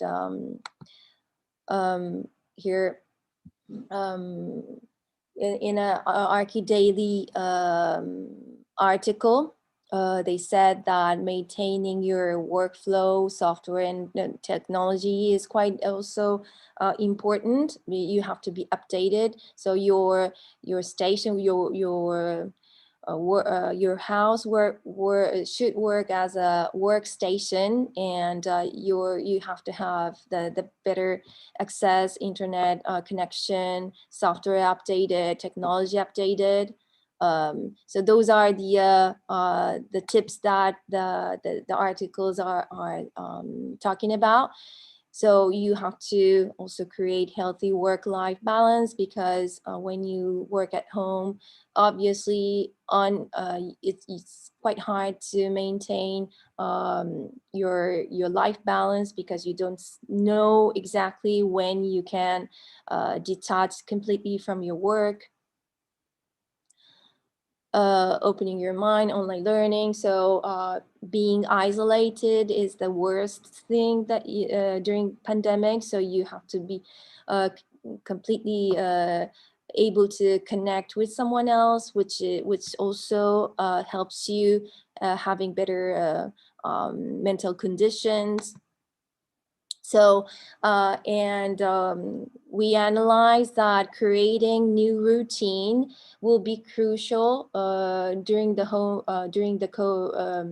COVID and pandemic era, and also for the future, because now the changes has been started and we can't stop anymore. So we all should get used to the new routine during the day. So this is also a very interesting analysis that here they showed a lot of different creative routines of the famous, worldwide famous, also historical famous characters, and you see that they have very specific routines. So we analyze also the daily routines to provide innovative ideas against COVID and so on. So here, this is an interesting case study to show how to transform your limited space. That this is the project in Madrid. It has only 50 square meters, and this space will act as a home, act as a house, act as an office, and act as a place to get together. So how? Let's see how they managed to do so. So basically you have these sliding elements which you use in different ways. So when you slide it, you can also have a table, and you can also have the book library space, and also the bed, and here is the bathroom. So you can create different scenarios by sliding these elements. So here is the night scene where you have the bed out, and you can also access to the bathroom, and here you have your wardrobe. While when you have to cook, the kitchen unit can appear in this side, and you can have the table. You still have the access to the bathroom always, but also you can have like you can play in this open area. This is another scenario where you have more, let's say, public life, where you can have the sort of loans to receive your client, and here you can also work with a table. So this is the good examples of the transformation of the space. And what is coming after? What is coming after? This is also a very interesting and crucial question to all designers, architects in the world. But the world is getting borderless. This is my vision towards the interior design in the future. Meaning that one space is not only just for one function.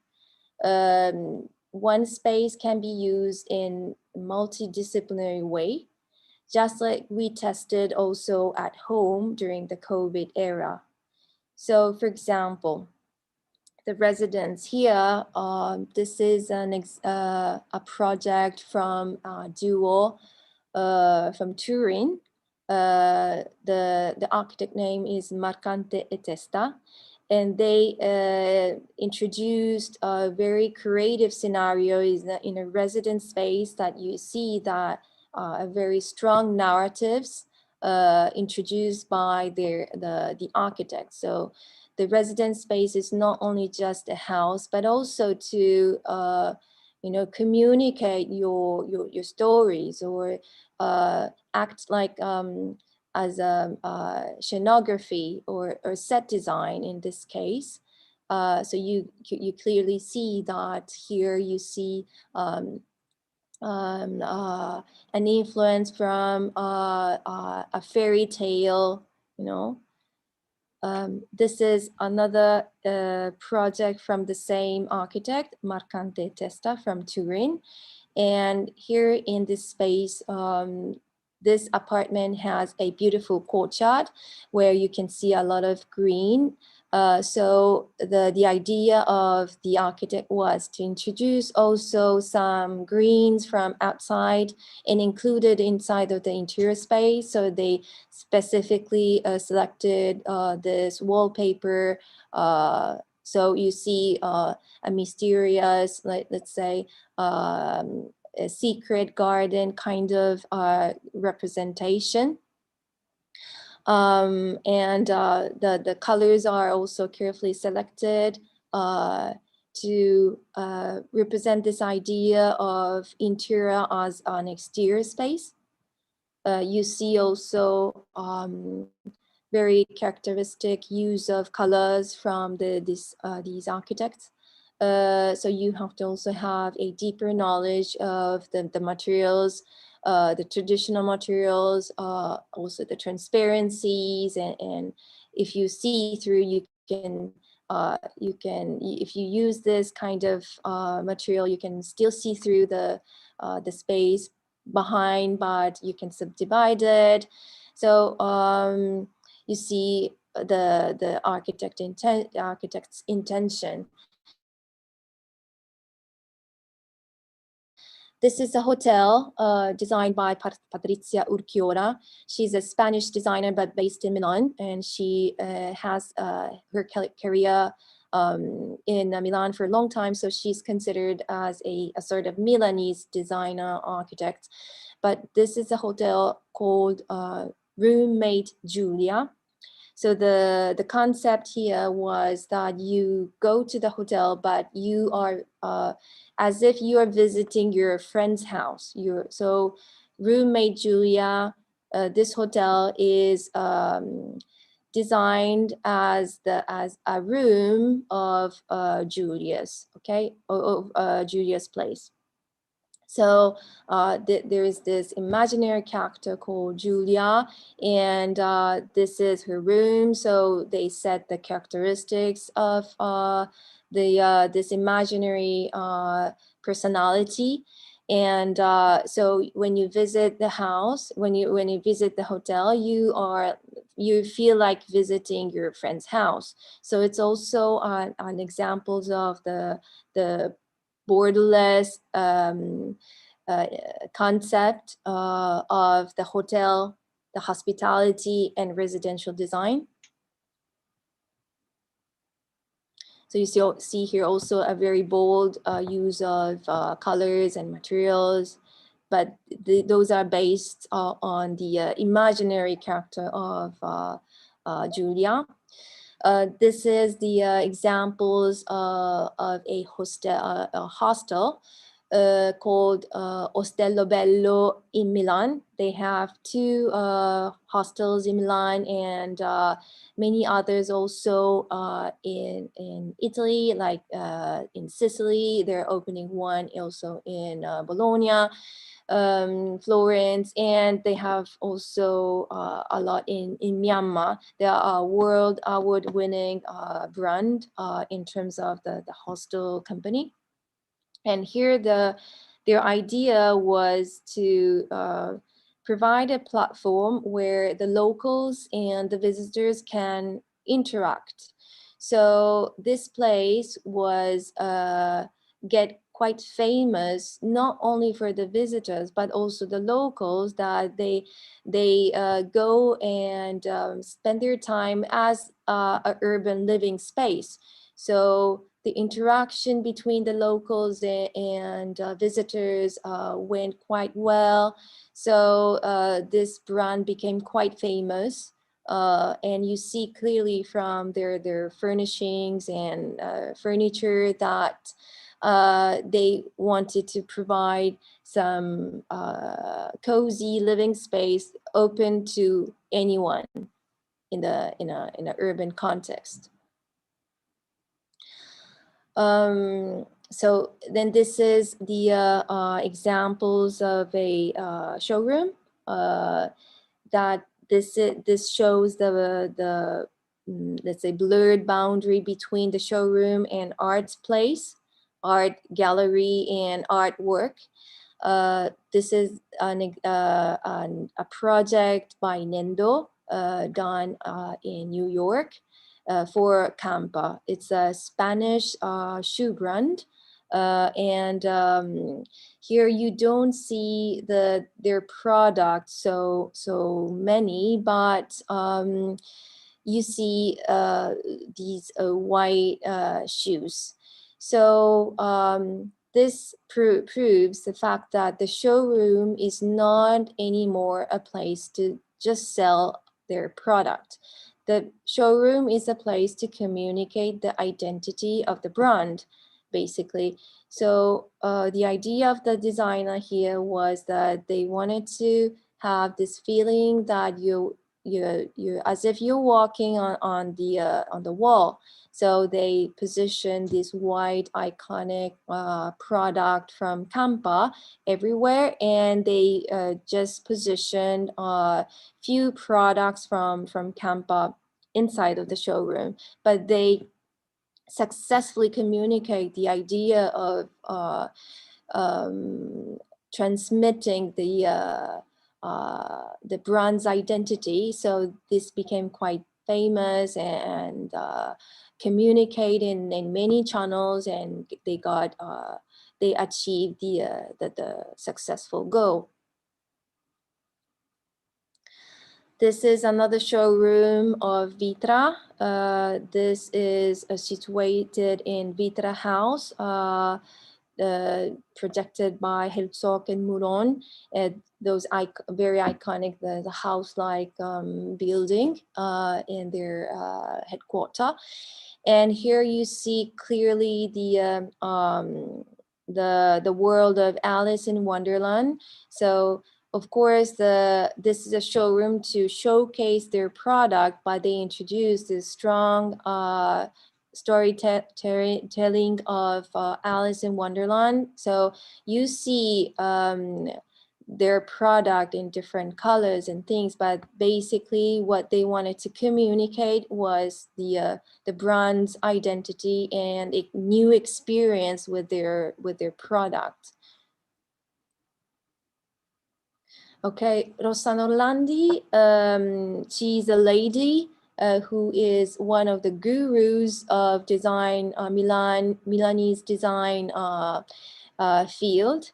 And now we are currently having a design week, which is irregular. Actually, design week happens always in April in Milan, but due to the COVID, we postpone, and we have now design week in September for this year. So Spazio Rossana Orlandi is one of the must places to go during the Salone Milan Design Week. And she was a fashion designer and a knit designer before, but approximately 15 years ago, she decided to open her own gallery. And she started presenting young designers, especially the Dutch designers, very conceptual one. And immediately she became a sort of epicenter of the design in Milan. So this showroom is a place of interaction with design and art, and you should when you visit Milan, you should go there and experience this beautiful place that present a lot of up-to-date designs and selected projects from by Rossano Orlandi. Okay, this showroom is the showroom of Louis Vuitton in New York, and you see the collaboration between Louis Vuitton and Japanese artist called Yayoi Kusama, and she applied her her characteristic polka dots, very iconic one, onto the surface of the building of Louis Vuitton. So the art piece became a sort of the landmark in an urban scenery of New York. So this is actually the boundary between the artwork, art piece itself, and architecture.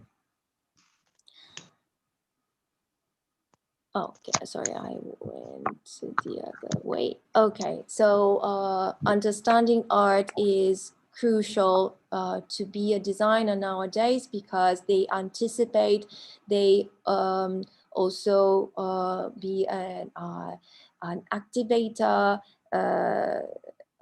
So you and we get also inspired by art to come up with the strong narratives or concept for our interior design. So art is something that you have to explore definitely. So for example, Yayoi Kusama has this very iconic polka dots that can applied in many different ways, like on paintings or in installations. And in this case, it's a lighting installation, but she kept always this idea of thousands of dots.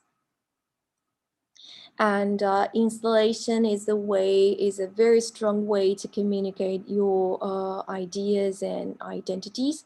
For example, here is the exhibition of the fashion brand called COS. So COS is a fashion brand, but during the Milanese Design Week, it's one of the must-see places, because they always have very interesting installations in recent years. So this is one of the very first installation that COS did in collaboration with Nendo. Nendo is the Japanese designer.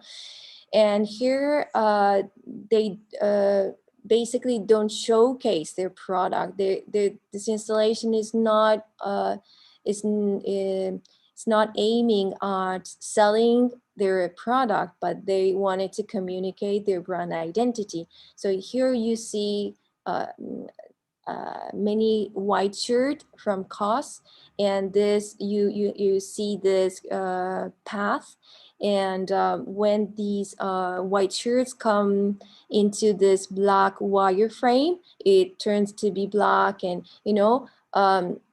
it's visually very impactful, but it's not aiming at selling the product, but people still remember the installation, and they see that they talk about it, and the COS became a sort of a brand for designers in Milan. I mean, it's a part of also the fast fashion, because they are a part of H&M company and so on, but still they successfully communicate their quality, their ideas, their identity. So COS became quite also familiar and popular among designers in Milan. This is also on examples of an installation done for the brand Cartel. Cartel is a Italian furniture brand. They produce a lot of plastic furniture, And here in this case, a designer, a Japanese designer, Tokujin Yoshioka, that you saw also at the beginning of this presentation, and with a shield and so on. Tokujin Yoshioka made this installation to communicate the quality of the materials that he used for his furniture design for Carter. So together with his furniture, which was transparent and very powerful to communicate, he also put a lot of these materials, these sticks, these transparent sticks, to communicate the identity and the characteristics and the beautiness of this material in relation to the transparencies and the quality and so on. So sometimes when you go to the installation, you don't see any commercial aspects, but you see very artistic representation, which hits you and remains inside of you, maybe better than just showcasing the commercial product.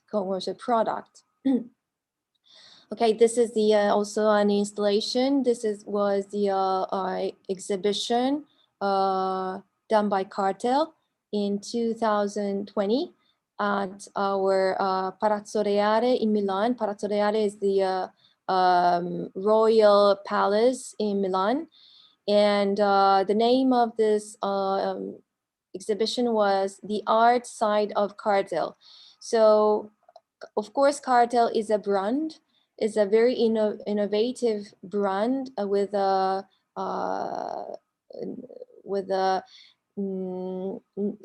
innovative technologies and handicrafts, but they wanted to communicate their art side of the brand. So here they showcase their iconic furniture together with the very characteristic form of arch that represents the Italian architecture as well.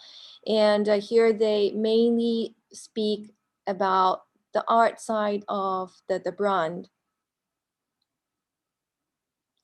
Okay, here it's the installation always from the Milan Design Week. This is the installation from Nendo, the Japanese designer.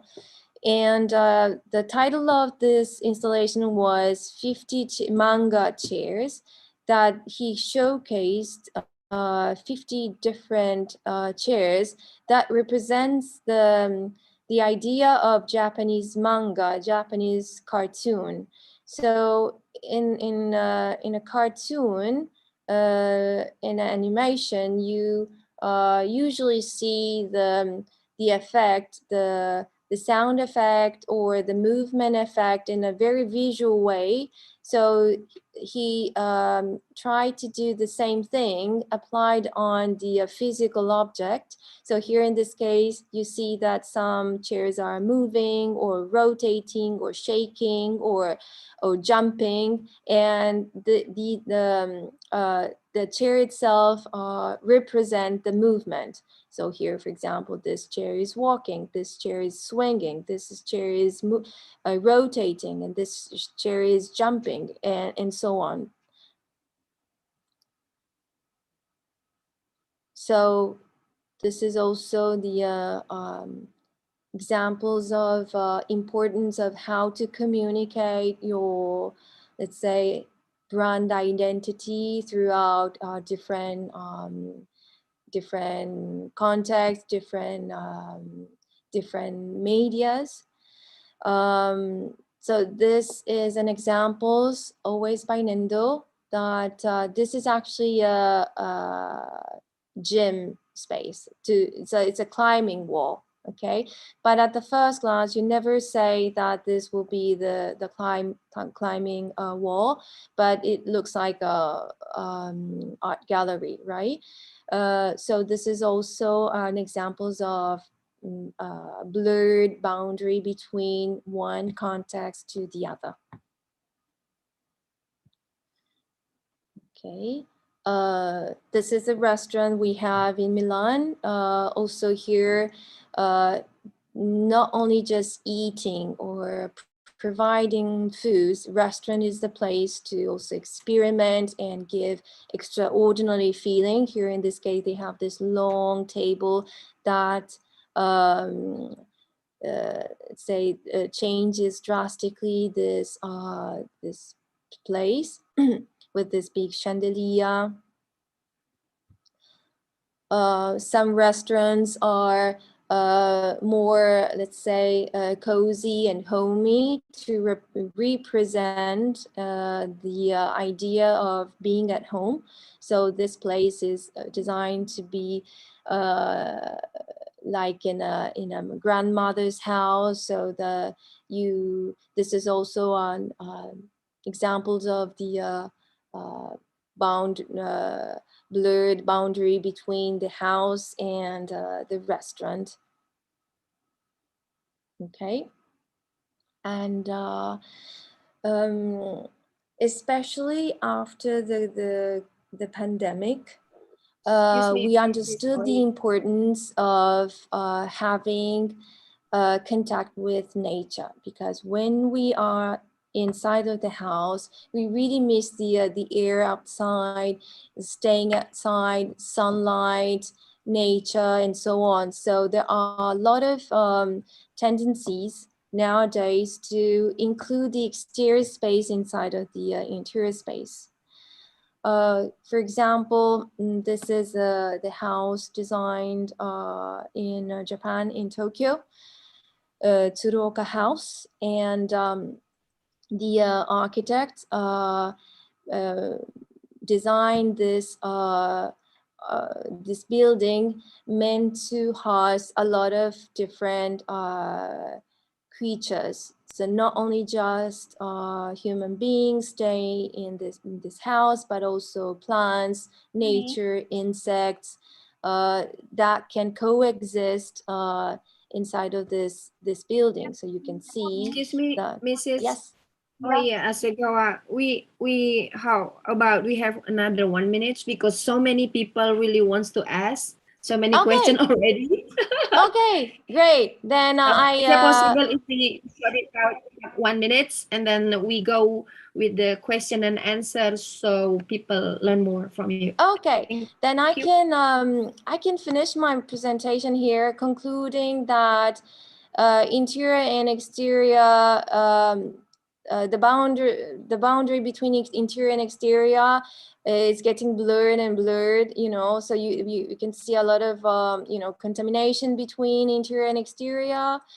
You see also some parts are even inside, and then there are many others, like also this bean house in Vietnam, Ho Chi Minh. And you can also reduce the costs of the you know, air conditioning and so on.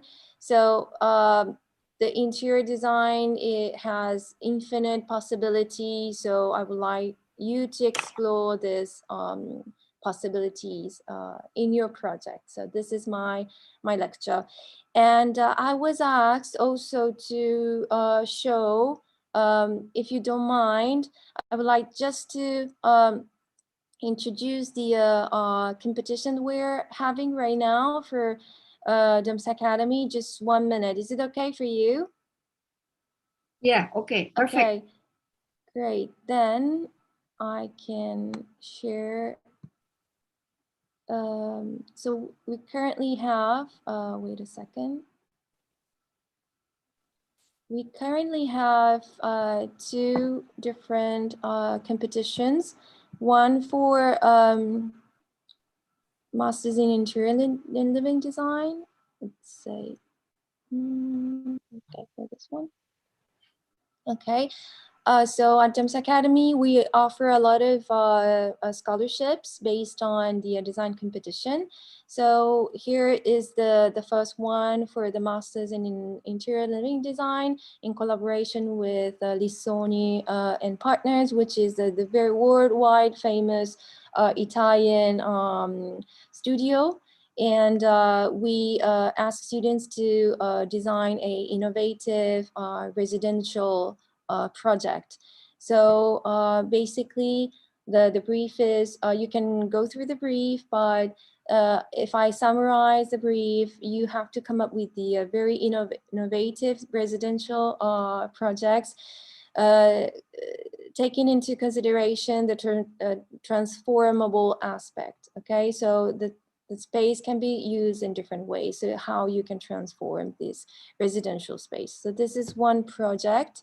And another competition project is for the Masters in Product Design that I'm going to show you quickly now. It's in collaboration with Italian brand lighting company called Nemo. And here, the brief is to come up with the innovative lighting products in a post-pandemic era for your wellness. Okay, so you can go through and you can check the brief. But throughout this competition, we offer also scholarships so that the students can afford to come to GEMS Academy. Okay, thank you so much. Yeah. Okay, what an awesome presentation. Thank you, Ewi, also for the information of the competition. Yeah, from your presentation today, we could see the tendency in interior design at this endemic era, that interior design role has changed from the beginning of the pandemic, during and after. But one thing is for sure, that interior design should act as a better platform for any situation. Right. Now we already have questions from our participants. Let me read one of them. First come from Rostam Yaman from UITM. Greeting from KL. Dear Mr. Awi Hasgawa, since COVID-19 will be endemic and will stay with us forever, what do you think of auto-sanitizing of our virus-free spaces or personal bubbles? Do these challenges will be materialized in near future? Regards. Well, Please. yes, Yeah. thank you very much for the question. It's quite interesting to understand. In my opinion, this is quite personal. In my opinion, I would say I would rather try to coexist with the situations around, not by just isolating by ourselves, because we are a part of the nature, and how to sanitize and protect ourselves by isolating, for me, is not the best choice, best solution. So we have to think also by studying traditional ways and also technologies, future scenario, but we have to coexist with other creatures in a world. This is my personal opinion, but for sure at the beginning I showed you many let's say case studies that sanitize and protect ourselves, but that was for the beginning of the pandemic, because at the beginning we didn't know what the COVID was. And now we gradually we start understanding the characteristics, and this will be, I think, will be repeated also, unfortunately, but this is the first one, but not the last one, probably. We have to really coexist with this situation, but not by isolating in a bubble. Yeah, okay, thank you for the answer. And maybe I would read once more because the time limit. Yes. This one from Azlaini Abdul Aziz. Hi, Miss Awi. First of Hello. all, thank you for delivering a very inspiring presentation. My question, in your expert opinion, how could we create and retain personal meaning and identity in comfortable spaces, particularly in public spaces? Cheers. Okay. Okay, thank you so much for the question. I would say that you really have to understand your identity, your culture, okay? You don't have to copy and paste what is done in a world. You first have to understand what is around you and what's your culture in a very deep way, okay? Of course, you know that we have so-called contemporary design, but it's you that you transform and translate your own culture in a contemporary way. But I highly recommend you not to lose your culture, not to lose your identity, and it's in you, right? It's in you already. So you really have to understand you yourself, what's your root, what's your culture, what's your heritage around, and then you can come up with a good idea, and also in a public space. Okay, is it am I answering you? Yeah, hopefully, yes.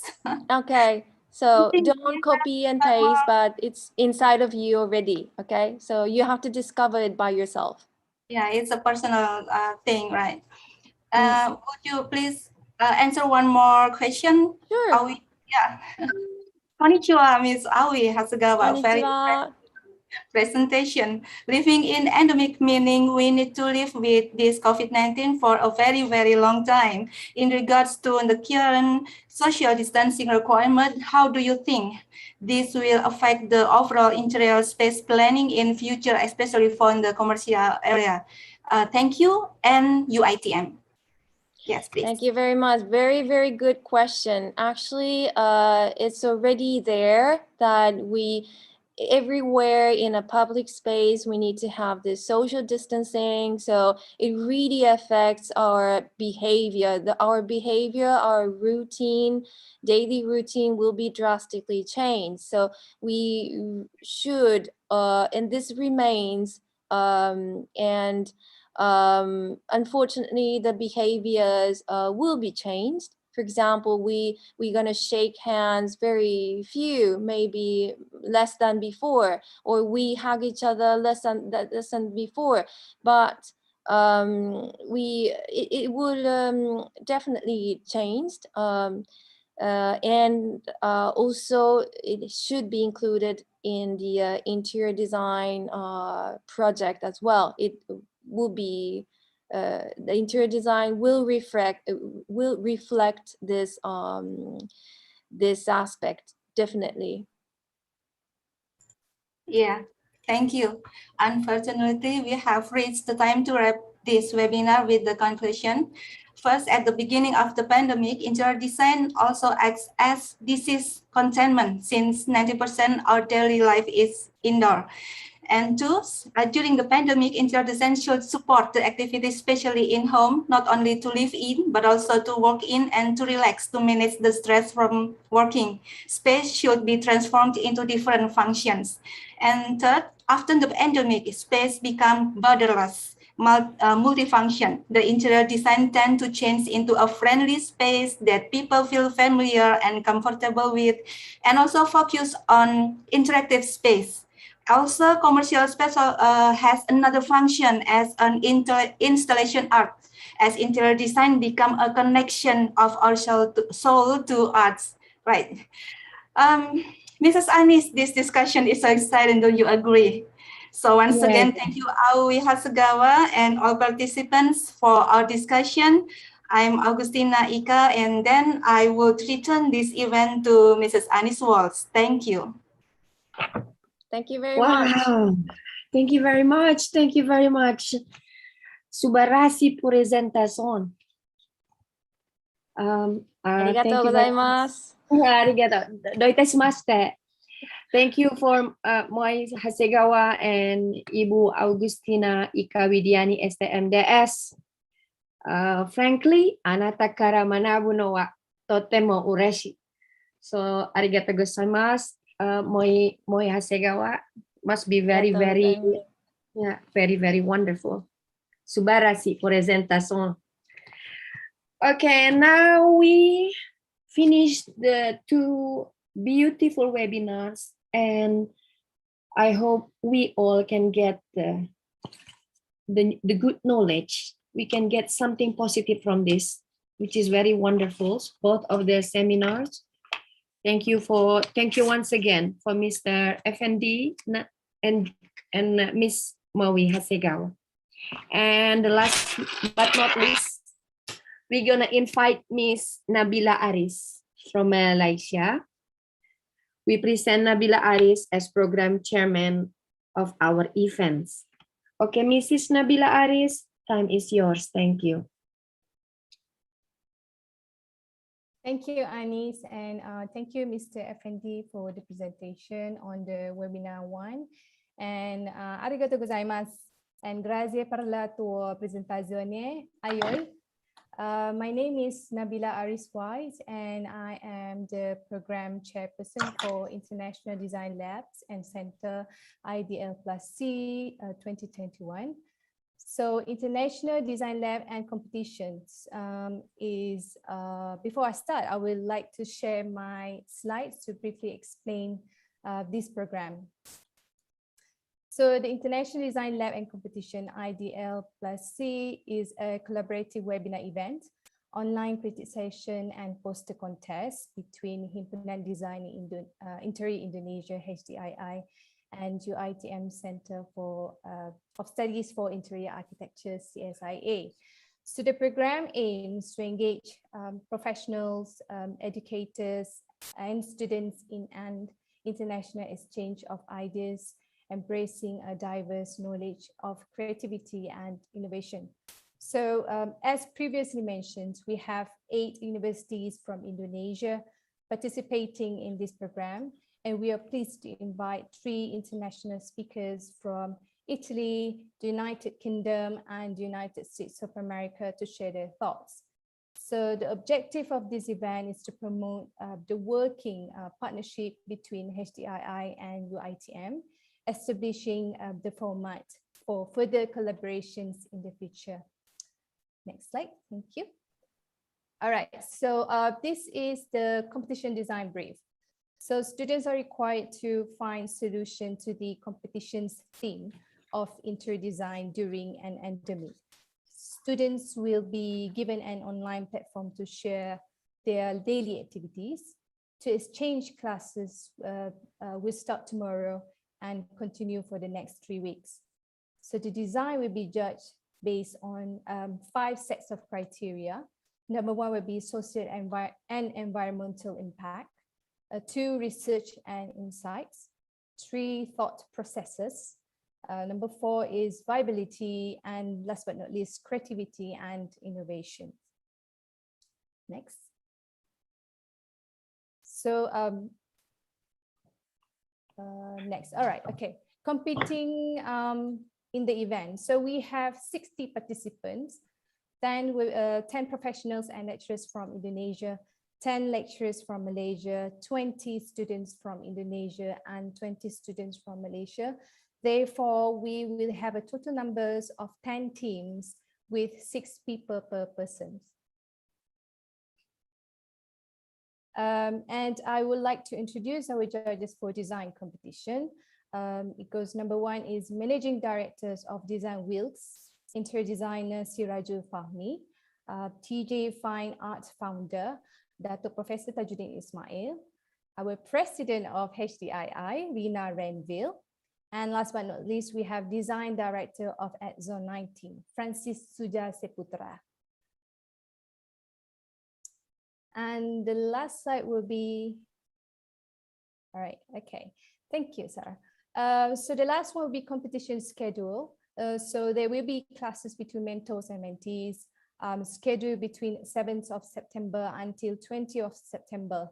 So the team's final designs will be presented to the judges for review on the 23rd of September. And the event will be open for public viewing. So we're going to open for public viewing, all right? So, and following the judges' Q&A sessions, program leader for Design Instituto Marangoni, London, Julie Ross, will give a speech to conclude the day's event. And on the 27th September, the award ceremony will be opened by guest speaker Bill Bensley, American-born founder of acclaimed Bangkok and Bali-based design studio, called Bensley. Following Bill's speech, the winner and appreciations awards will be given out, concluding the event for International Design Lab and Competition IDL+C 2021.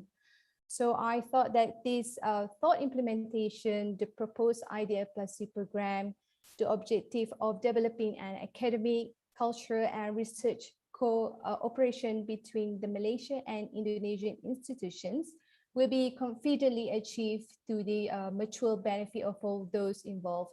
Thank you very much. I will now pass back to the MC, Anis. Thank you.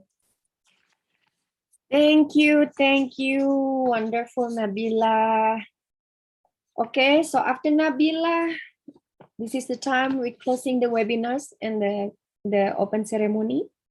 Kind thanks all the speakers involved once again.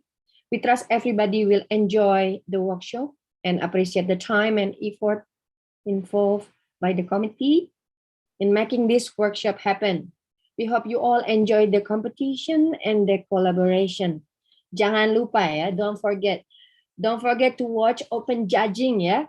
Itu tanggal 23 September 2021 and awardingnya nanti 27 September 2021. Good luck mentor-mentee. See you all. Kalau mulai lihat jadwal cek ya. Cek di Instagram HDII DKI Jakarta. Okay, everybody, thank you very much. See you and enjoy the collaboration. Bye-bye. Assalamualaikum. Foto bersama dulu. Nis, foto bersama dulu, Nis. Okay. Oh yeah. Please don't leave for a while, please. Let's turn on the camera. We take a picture together. Once again, arigatou gozaimasu for Oi. Siapa yang mau pindah dari sini? Nggak ada ya? Foto ya. Okay.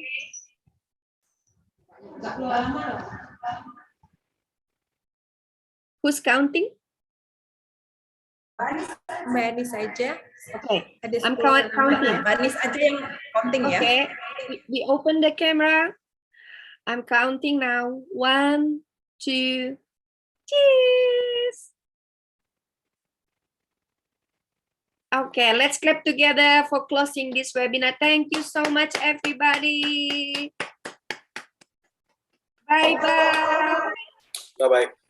Thank you, everyone. Bye-bye. Thank you.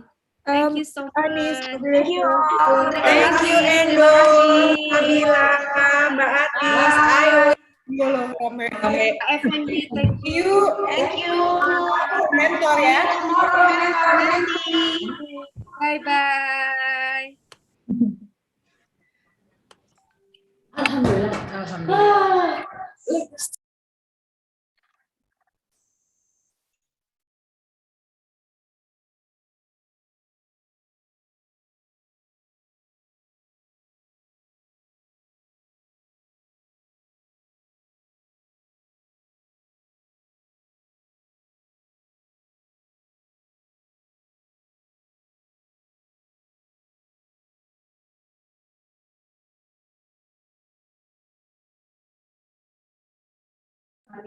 Iya, Nek.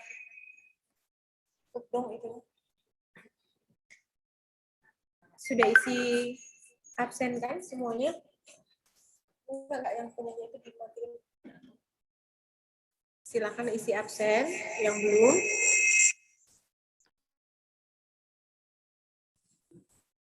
Sukses Marina. Adik-adik. Maaf. Makasih banyak ya. Pak Rohadi tulisannya kebalik loh, titik temunya loh. Oh iya. Ya, enggak apa-apa. Ya. Oke, ya. Makasih banyak Pak Rohadi.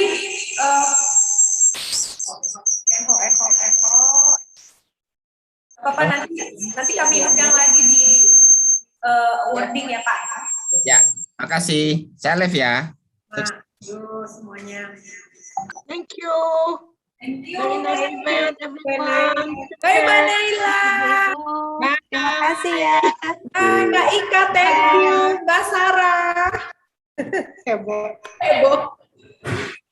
Panitia jangan pergi dulu. Nabila.